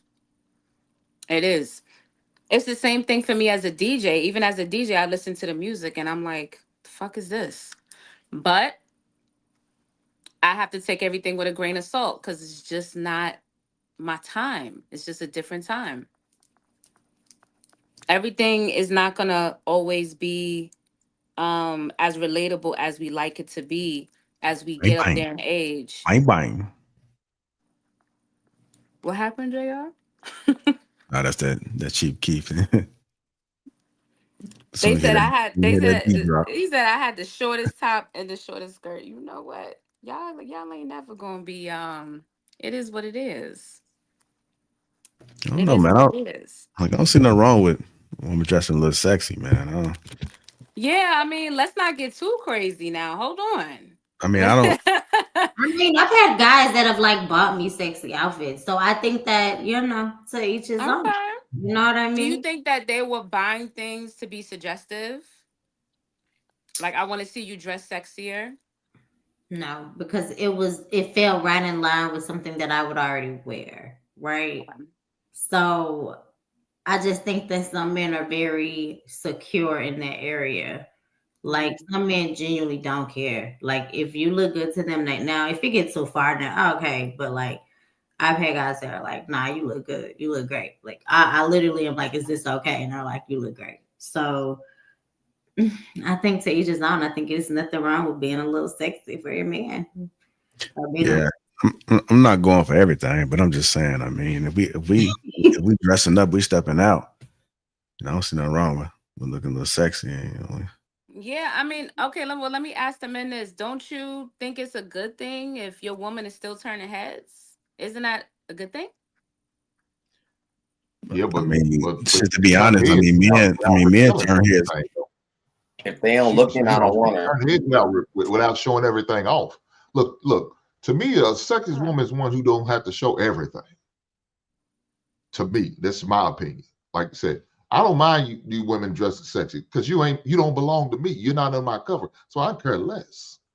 Like I said, you just gonna be here looked at and then keep it moving. Now, my woman, we not doing it. We're gonna be respectful. Dressing sexy, you don't have to show what you have. You don't have to show your titties and your all your thigh meat. You know what I'm saying? You don't ain't got to do all that to be sexy. Man, you know what's sexy about a woman? The way she walks, the way she talks, the way she sits there at the table with her legs crossed. To me, that's sexy as hell.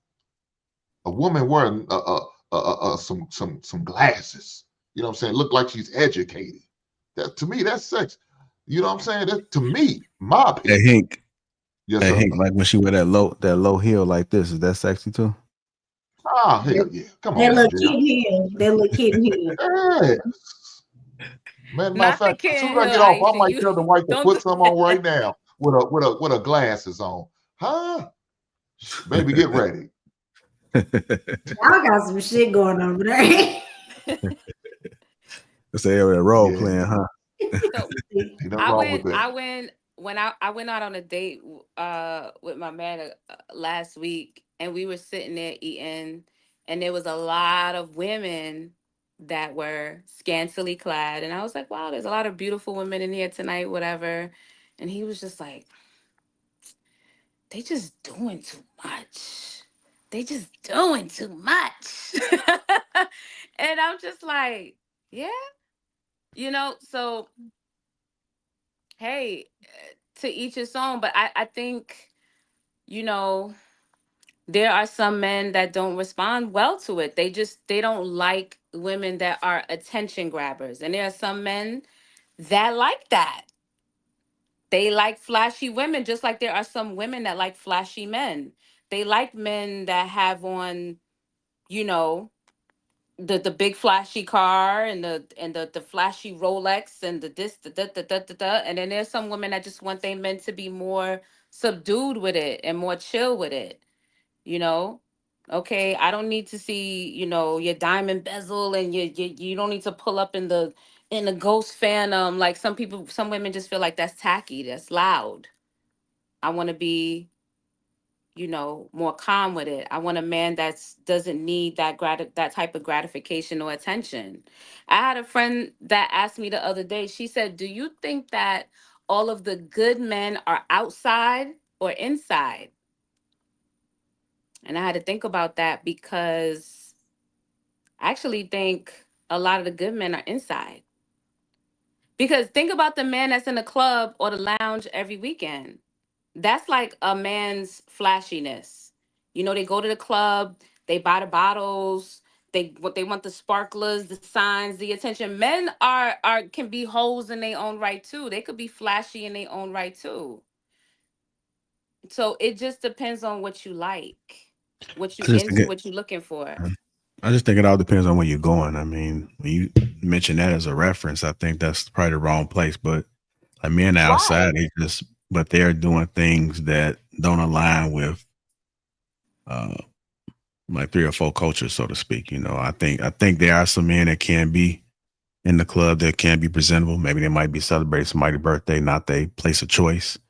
Not But them, not them that are out with a purpose. I mean, the men that are in the club every weekend. yeah, What type of men are those that are in the club every single weekend? I mean, some people just like to be. Some people don't want to be home at bored. It doesn't But necessarily mean that they're. when we say that about a woman, some women just don't like to wear boring clothes. Oh, We you trying to could open do up that. another? We could do that on Okay, both sides. Yeah, so but Okay. men, this but might be men, the first time I agree with DJ about that bullshit. So yeah, if you a dude at the club all the goddamn time, you a goddamn loser. well, I was a My opinion. loser because So I used to be at the club yeah, all the true. time, like And every At women least weekend. you see can that, admit and they're that. like, See, "What you celebrating, failure? shout out to Truth for You admitting in he was a here loser. every Shout out to you, bro. weekend. What are you celebrating?" Well, the I way just think that getting drunk and being out of control is a woman's trait. Like, men ain't supposed to go out and get drunk. That's women shit. well, if it makes a difference, I don't drink. I actually enjoy dancing. I always have. The only place as an adult to go dancing at that time was the club. So we don't do parties no more. That's why I was out all the time. But I used to be out there. I used to, yeah, man, I still go Chris dancing. See, Brown, huh? it don't feel good to be judged, because you know your motives being in the club. You know you like to dance. You know you like to be in social settings. You're not in there to be flashy and be a trick, right? But there are some women that will just see you and just make an assumption about you based off of how you're presenting. Oh, this a flashy dude. This a player. And that's what I was speaking to earlier about seeing women that they may think like, this is how you catch an eye. This is how you attract.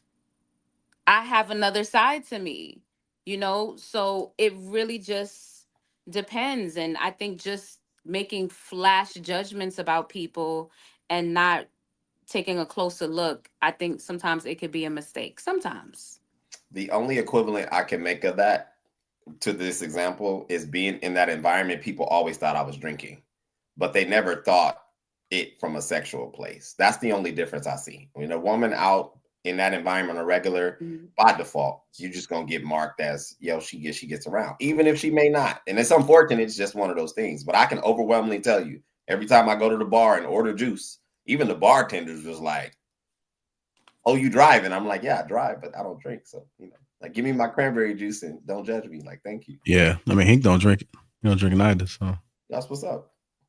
There yeah, you go. So just because you in a bar doesn't mean you're a drunk, and just because you're wearing a tight outfit doesn't mean you're a slut. See what I Well, did now, see, there? See what I once did again, there? this is what I have to disagree with DJ about. What you over there thinking, Amir? I'm thinking DJ is lying.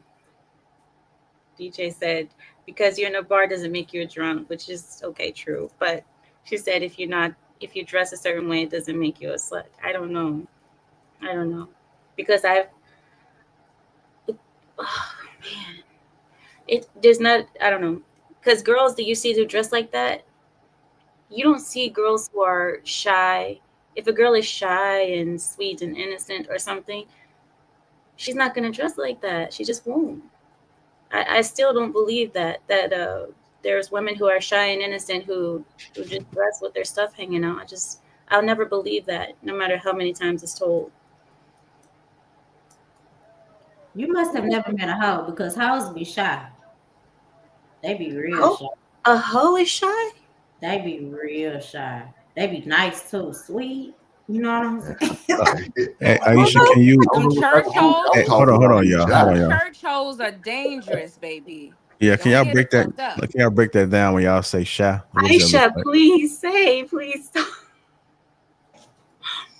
I Do y'all literally remember? met. Wait, do y'all remember "Don't Be a Menace"?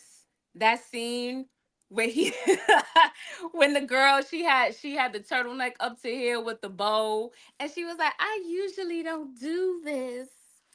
It be like that. It really Even be I like think that. Jamie Foxx had a stand up where he kept saying, "I usually don't do this, but because that is what hoes do. They play this role, but most of them are really shy and innocent. Like I've even met strippers that have like social anxiety. Like they really be shy in real life, don't know how to talk. Like they're not really these out, and they normally have really low self-esteem, so they're not outgoing. So the thing for, I don't think that you should think that everybody that dresses like a hoe is like outgoing and just no.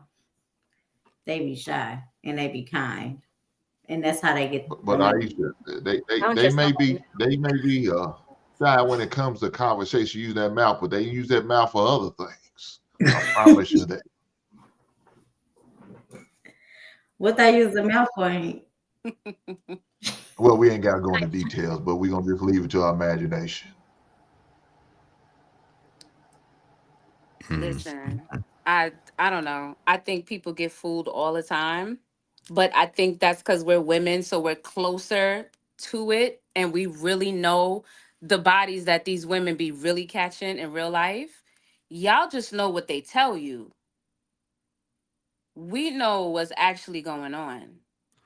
So you think that? So let me get this straight, just so you can enlighten me. And even when women are getting married, women lie about their body count. You guys can confirm this, that you've known women, don't have to be yourselves, but you've known women to lie about their body count, like they have high body counts, but that man probably has no idea. I don't know about that. That's I not a don't know discussion that I women normally.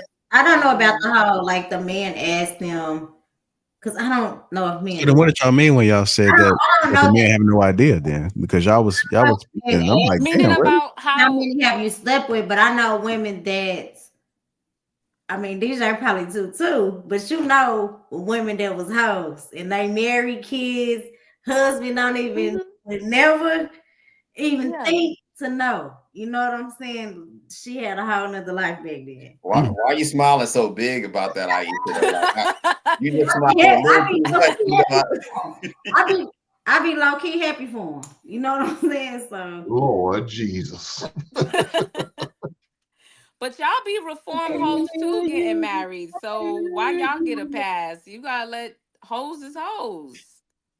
The battle wounds that men endure being out here exploring is just way different. I wish it was the same, but it's not. If she got a clean bill of health and you can't tell, see, that's the thing, it though. is what it is. You can. That's what y'all don't get, and it's okay. We ain't gotta go down there. If he could tell, then why is he marrying her? because I think that it depends on variables. A lot of dudes already assume, depending on age, depending on how attractive she is, you ain't been by yourself. You ain't by yourself when I meet you. When I meet you, you talking to 3, 4, 5, maybe 10. That's how most dudes move, generally speaking. Wait, So, what you said? You said if you meet a woman, she's talking to 3, 4, 5, 10 men? yeah. Oh yeah. Oh yeah. Really? Oh yeah. Oh yeah. Oh Who yeah. you talking to? No, I'm telling them. Look, I'm telling you what. Where you meeting these women in the club?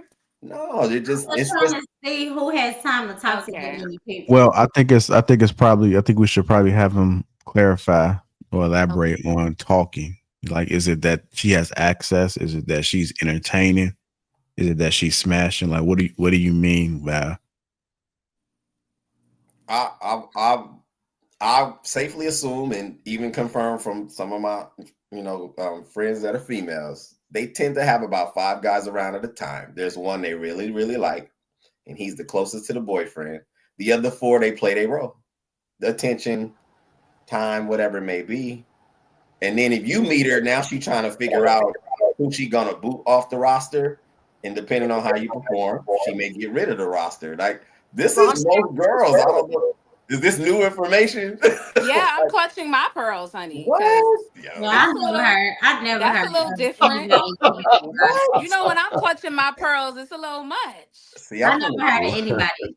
What kind of friends you got? I'm from the city. Like, we in the city. That's just what how. City? I'm from what LA. City you in? I'm from LA. Maybe they different in LA. Oh yeah. There's a lot of actors in LA and actresses. Yeah. LA is a completely different dating demographic environment. Like it. Yeah. If you could actually date out here successfully, you all right. Like, because I know women. Hold on like now, when women say Rasta. Aisha. Real quick, when women say Rasta, I feel like they might be talking about 2, maybe 3. I mean, how do you have time? Well, Where's the time? Even if that's do these women have jobs? But DJ, even if it's 3, you don't think that's a lot? If she's just talking to them and trying to get to know them, I don't. It depends. It depends on. That sounds good when it's just talking, but I think but it's you know more what than maybe happens just is talking. when men have a roster, they have a different intention and a different goal. When men have a roster, they usually fucking everybody on the roster. When a woman has a roster, it's usually they're trying to get to know who is the person that they can take the next step towards. They're usually dating. And when I say dating, just talking, getting to know that person, getting to know, their goals, who they are, what they want for their future, if they're in alignment with that person. And then you do process of elimination. So when we say roster, it's not the same type of thing that a man is thinking about when he says a roster. And I think that you should not put all your eggs in one basket. That's the point of dating, to find the best possible option for you. So you're confirming what I'm saying. How are you saying? How you telling? How you telling them? I don't know. I don't have that. No, I don't know anybody that has that type of time. I don't. Yeah, but how are you telling a man you're intentional when you entertaining 3 to 4 different dudes? What do you mean? You can't use those words of intentional if you're entertaining 3 to 4 different dudes, because you're not intentional. Hank, this is why I say I don't date, right? Because dating in Western society means that you're supposed to be out here going on dates with like all these random people. I don't since I was married my whole life, my brain does not process that. I have to find one person that I like, and I will focus on that person. That's it. That's all. I cannot. While he's focused on 5 or 6, get to know 4 different guys at one time. I don't see a reason to do that. Bless your heart. Bless your heart, Aisha. I don't see it like that no more, but bless your heart. But do you know why it's not like that? Do you have an idea? Any idea at all? Well, yeah, because DJ, the way these women are dressed, they hoes now. That's why. No, Hank. Maybe for some, I don't know. I think a lot of maybe, but for some other women, I think that for a long time, women have absolutely no issue honing in on one man and focusing on him, but they have not been rewarded when they with that, because what often happens is a woman will focus in on a man, and let's face it, that's some level of exclusivity that you're offering. So you are in this situation, you're offering this exclusivity, you're offering all of this focus, and this man is here, there, and everywhere. He's not focused on you. He's entertaining 2, 3, and 4 women at a time, and then you wonder why his attention is But being diverted. you don't focus your attention on a man that's not focusing his attention on you. So I'm not going to hone on to this man and give him my 100% focus until I know that that's what he's giving me, right? So and that's because I've had that conversation. We've talked, and I you know what I'm saying? That's just the way that I move, and it's worked for me, right? And I have a friend who's engaged now. It worked for her. She was like, I took your advice. I'm like, don't find somebody that you like and that you're in alignment with, and you date that person. Point blank, period. Are you going to meet people? Yeah, okay, end the story. But once you meet that one person, that's who you date. That's who you focus on. You do not go on Tuesday, you with Craig. Friday, I'm having him take me to dinner. It's like job interviews. Like, it's like me sitting here interviewing you for a job. You get nothing out of that. That's not true. Time is money, honey. No, I that's not true at all. time for surface level relationships and surface level friendships. I mean, maybe other people do. I think that me and you are cancers, right? So we don't spend a lot of time on bullshit. So, that's a fact.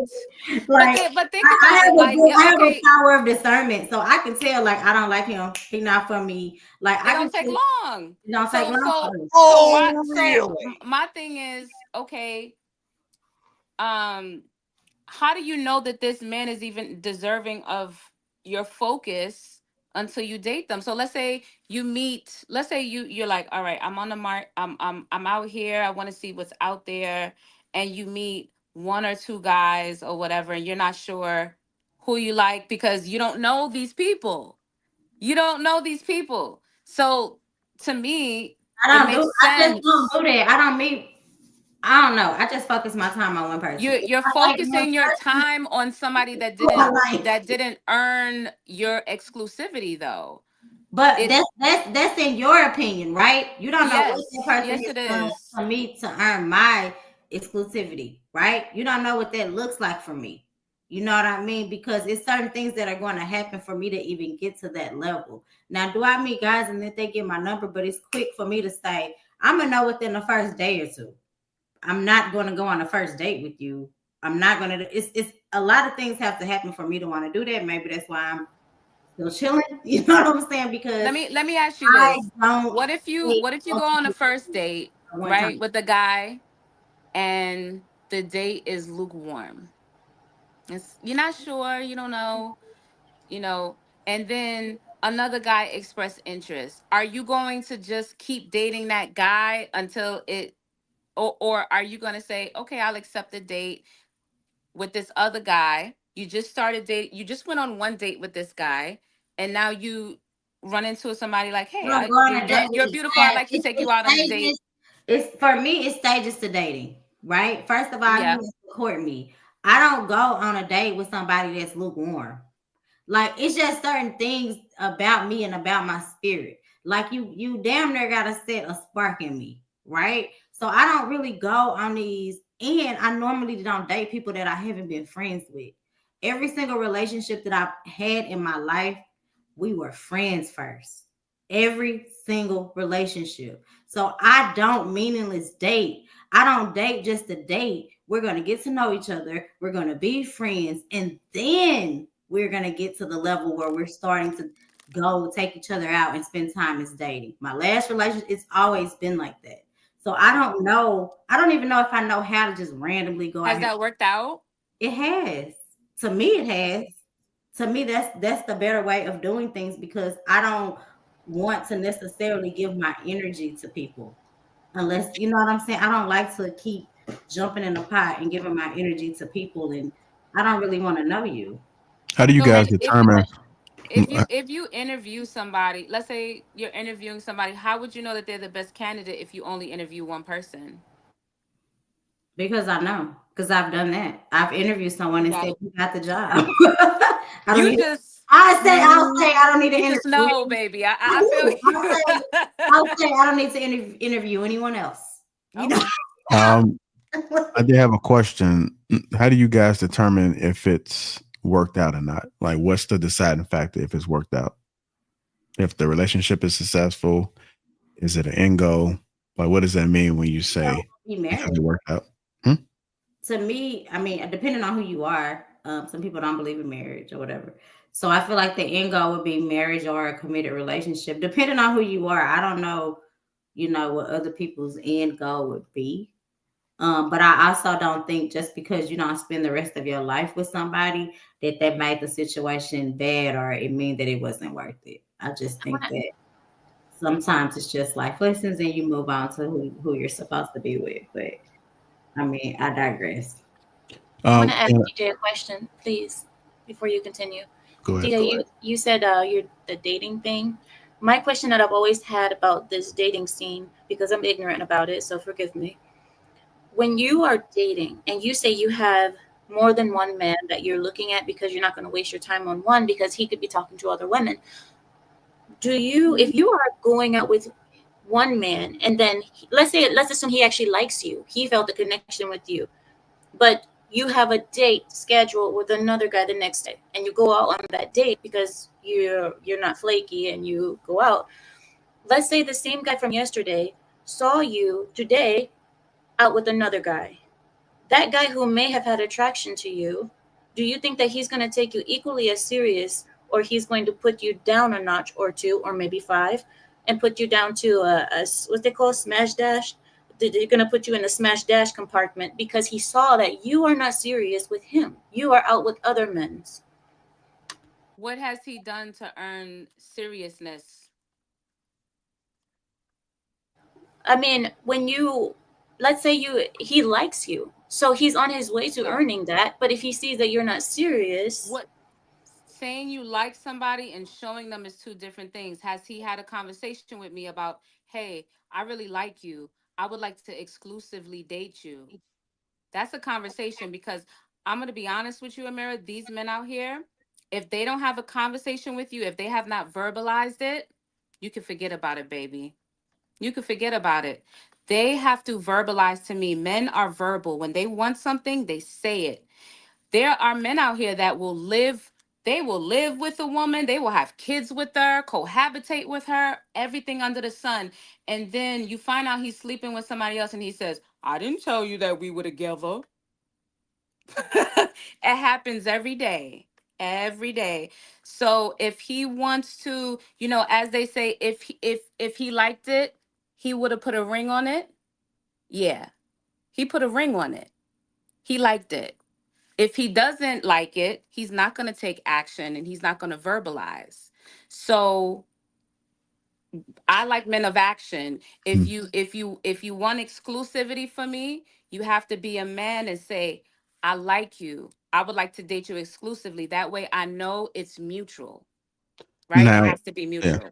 Now, too, because I see what Aisha said, that she doesn't go on a date unless they've been talking for a while. But if women are out here dating, and on the first date, do you expect for him to have that insight on the first date? Or are you guys getting to know each other?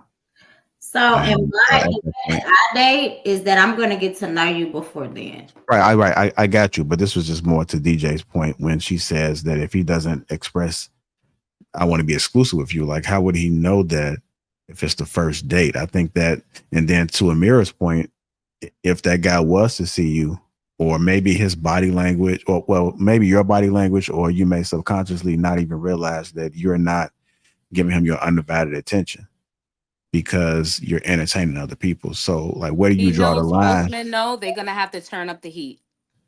Most men, they will not depart from you. They know, and I don't care what anybody says, but if a man sees that you are still entertaining other options and he is really interested in you, he will turn up that heat. But I feel the same way. It's the same way for women. Yes. Yeah. So, It goes both ways. All right. but I also think about if a man is entertaining, because this happens, right? Where a woman knows this man has other women. She knows he has other options. Like she knows that. 'Cause typically the men hear it. I know you got other women. I know. I'm not stupid. I know you got other women, right? So women often, not you, but in my personal experience, women want you to be into them. And it's typically an issue if you are entertaining other women because then it appears like you're not serious. So we flip that. Why would it be any different for like the woman? If she's entertaining anybody, then it may appear that she's playing games or she's not ready to settle down because she has to vocalize too and say, hey, I'm looking to intentionally date. But then if you say you're looking to intentionally date and then you go out here and you entertain other people, then are you really intentionally dating? You have to understand who you're dating. I think that intentionally dating is I'm going on a date. And if we go on a date, I can tell you I'm marriage minded, but that doesn't mean that you've earned exclusivity. That's something that you have to show me you're interested in by verbalizing and that I have to consent to. It goes So both are you telling ways. these men that you're seeing other men? Are you I telling would these invite men? I Being would honest not with I these think men? it's an assumption. I think that you need to assume that everybody's options are open until someone comes in and closes them. Now, so now you're not being honest with me. I need for No, you. no, I no, shouldn't no. have to It's assume not. shit. If No, no, if you're no. going to be You don't. hold on, DJ, hold Why on. would Let me finish. dating is DJ, not DJ, a DJ, commitment. DJ. Let me finish. Let me finish, man. Okay, go ahead. If you're supposed to be exclusive, I'm dating you, and Mhm. I'm trying to entertain you and all of that, but you're not telling the man that there's other guys that you are seeing because we're not exclusive. So now you're not being honest, and you expect that man to turn the heat up. No, what that man should do is turn the heat the fuck off and get the hell out because it's obvious you got other guys you're entertaining and you're not taking me serious. And if you're not taking me serious, I'm not out as a man. We're not going to continue to waste our time and energy and resources on a woman who's not serious with me. She wasn't even serious to me enough to even be honest with me and tell us she's seeing other people. So yeah, man needs to get the hell out and move on. Okay, Well, you so know what? Go I was ahead, going to say Julian. that I do want to paint this picture right because I don't typically see these conversations going on exactly like this way. I mean, I know we shock value having this conversation, but um, I'll speak about me personally. I just assume that there's other men, especially depending on the woman that I may be encountering. I don't worry about those other men. That's the difference with me because whenever a woman locks in on a man, those guys not going to really matter typically. Most of the time, they're not going to matter. Most of the time, she's going to see the value in you and she's going to want to be in your presence around you. She wants to be a part of your life. So certain men all men don't experience this. I've experienced it. I know I have value. I know who I am. So I don't run into those issues where I'm concerned about the other man. It's like you need to be more concerned about me. And she will get on your program. Those are women that you want to invite. You're not the ones that's playing the games. So I just automatically assume to kind of sum this up that there may be other potentials out there, depending on the woman. I don't think all women have valuable options. I say I think women have options because a lot of men will talk to anything. A lot of men are just thirsty. Anything that's moving, somebody out there trying to holler at them. But when we talk about quality, and I think the older you get, you're looking for a certain type of man, a certain type of woman. And I don't think there's a lot of quality men nor a lot of quality women out there. So when you get somebody that checks at least 2 out of the 3 boxes, then I think you got you a good candidate. So I don't think you really have to do too much work. I think everybody's out here at that point in that age, everybody here testing the waters and people scrambling, trying to get chose. But But it's not JR, about that's also you also use that as an honesty test to see how honest she's going to be and forthright is she going to be. Because right now, I need to know if I'm going to invest this time and energy to this woman, I need to see if she's an honest woman. She's straightforward. She's just playing games or she's just lying. So part of her being honest is, I'm gonna straight up ask you. I'm not gonna just assume, because I can make an ass for myself and just assume, yes, she didn't, and she may not be seeing nobody else. But I'm assuming that now. I'm putting doubt already in her because I'm assuming she's that like that, and she may not be like that. So I just need to straight up be honest. I'm not gonna beat around the bush. I'm not gonna play these mind games because I'm too old to be playing games. We adults here. Are we? Are we not adults? So if we adults, I need to straight up ask you: are you seeing other men? Straight up. That's what I'm at. Straight up. Are you seeing other men? Yeah. Okay. So let me ask you this, Hank. Hank, I'm sorry, I said Hank. What's wrong with just closing her options if you're interested in her, right?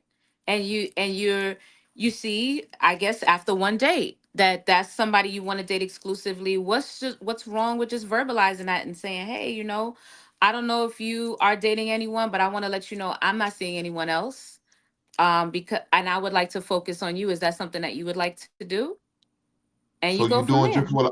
you're doing just what I'm saying. You're asking the question. You're asking a question without asking a question with the statement you just made, man. That's what I'm Yeah, saying. but I don't have time to play games. until But he I want asks to a know. question, though, Hank, the assumption is that he has his options open and you have your options open. So until someone approaches the conversation, exclusivity should not be assumed. Because Okay, for so too y'all long, want to women play. Okay, so y'all want to assume play that, games. and they're always wrong. I got you. So I'm not about the gameplay.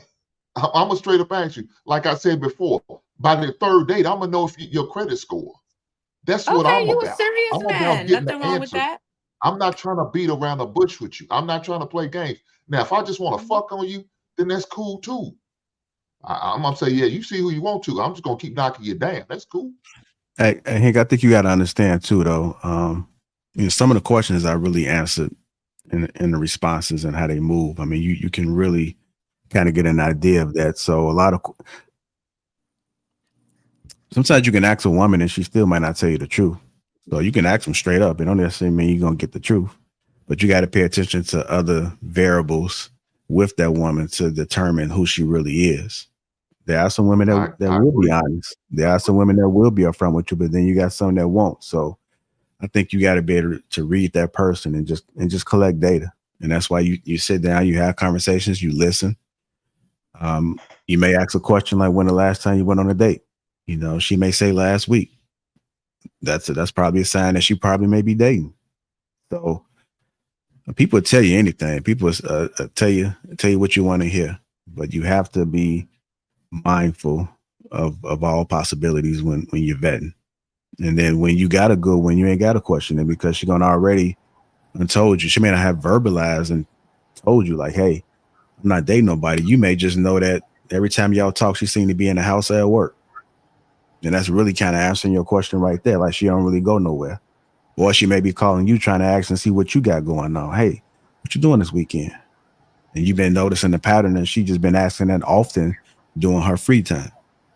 So I wouldn't get so much hung up on somebody happen to tell you something. I just think you just got to be able to understand how people are. And once Baby, you you got understand to how people ask me are, to go steady. You want to go and steady?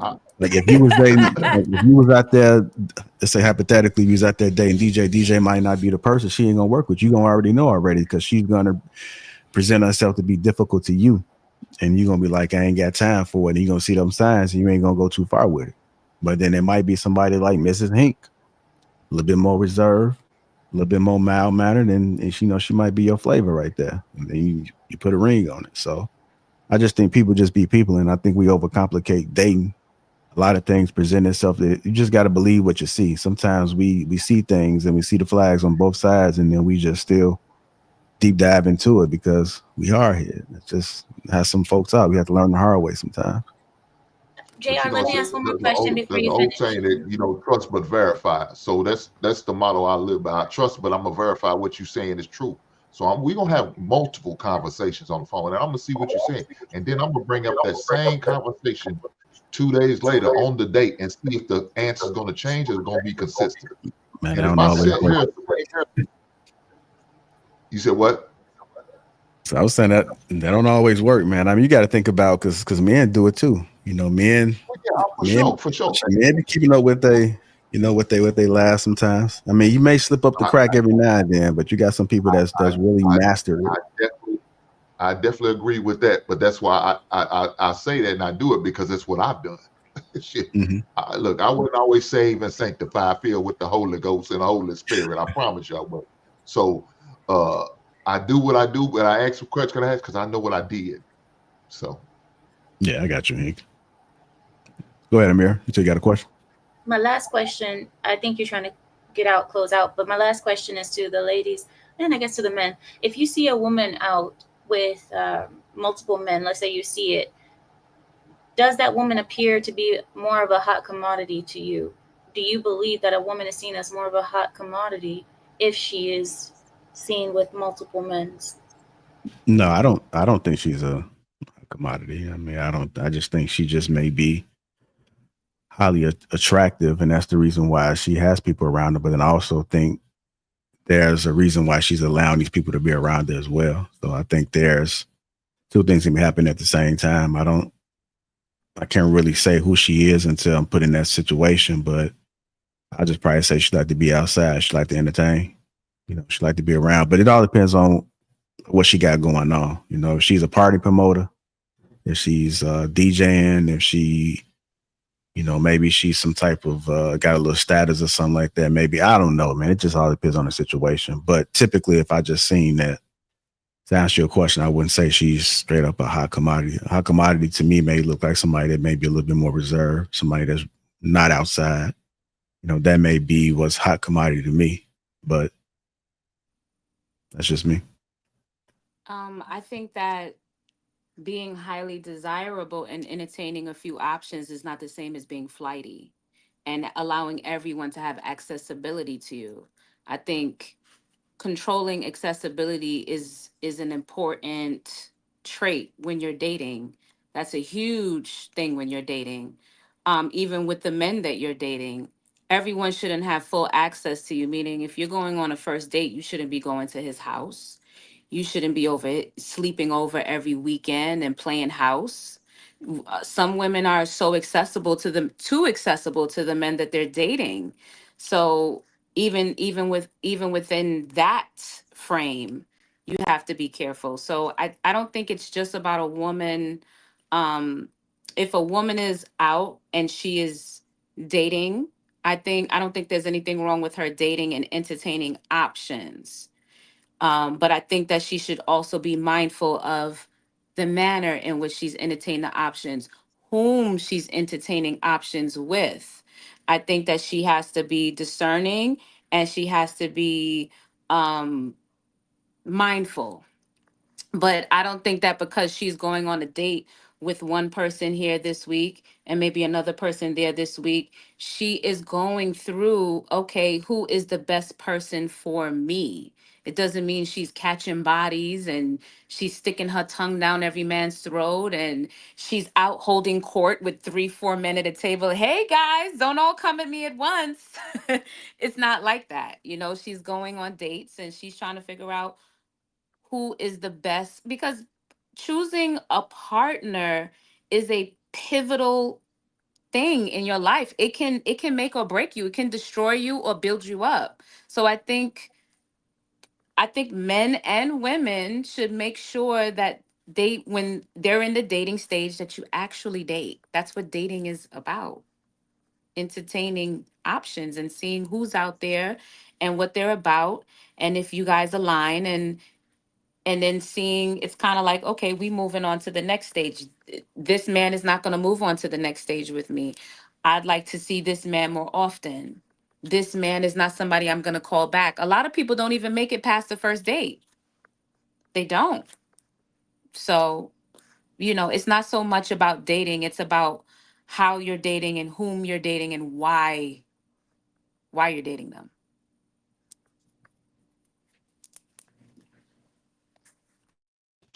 All right. Anybody else want to answer that question?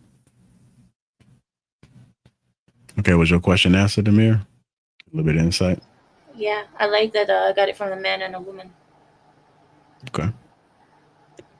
Get to these super chats. CJ sparring matches 199 says, I don't know if y'all realize it, but Hink isn't that bright. Damn, Hink. LD 199 says, shit. I love when them cheeks be out. Chris Reed, $10 says, do we complain when Megan did a concert for Kamala Harris? And I don't think a boyfriend or a husband should tell his wife or girlfriend what to wear out of the house. LD499 says, y'all tripping. I love my girl cheeks out. I don't know. Let me see it wiggle. CJ sparring matches 199 says, Hink wife does whatever she wants. So you got a fan, Hink. CJ. You know CJ? Yeah, he's a gay man. Oh, okay. Mr. Travolta, the 125 foreign currency. DJ, shout out to you. You've had a complete attitude adjustment from previous shows. You're acting more feminine. What happened? Looking for a man now? Travolta trying to shoot his shot. Mr. Your Travolta. mama. $50 foreign currency. DJ, so you got a man now. Okay, it makes sense. I've had a man for 3 years. Y'all, everybody shut the fuck up, please. Oh. Do some violence. Big An 11, $10 says, JR, he lying. He be going to sleep in about 10 minutes. Old ass. Mr. Travolta, $50 foreign currency. A woman with a roster is looking for free food. Big Bama 44, 199 says, Hink want to say y'all lying so bad. Laughing emojis. I see you, dog. Mr. Travolta again with the 125 currency. Again, shout out to you, DJ, for the change in your personality. You've actually learned when to keep quiet. It's a skill that many women haven't mastered. The Will 999 says, I hate to agree with DJ, but she ain't lying in that one. A dude will live with a woman for a decade, have 3 kids with her, and say, we just friends. If he wants her for real, he gonna make it plain. Ikane, $5 says that DJ. You show unseriousness to the dating world. You don't compete with a man when it comes to fidelity. If a man shows you doubt, you should leave. And Ikane again, lastly, $5 says, I'm bringing matters a lot. Upbringing matters a lot. A mother should teach a daughter never to date multiple men. A man should be careful of the woman he procreate with. And that is all. I want to thank everybody that's contributed to the platform. Let's make sure we give everybody a follow on their IGs and let's support everything that they got going on if they do have some things going on.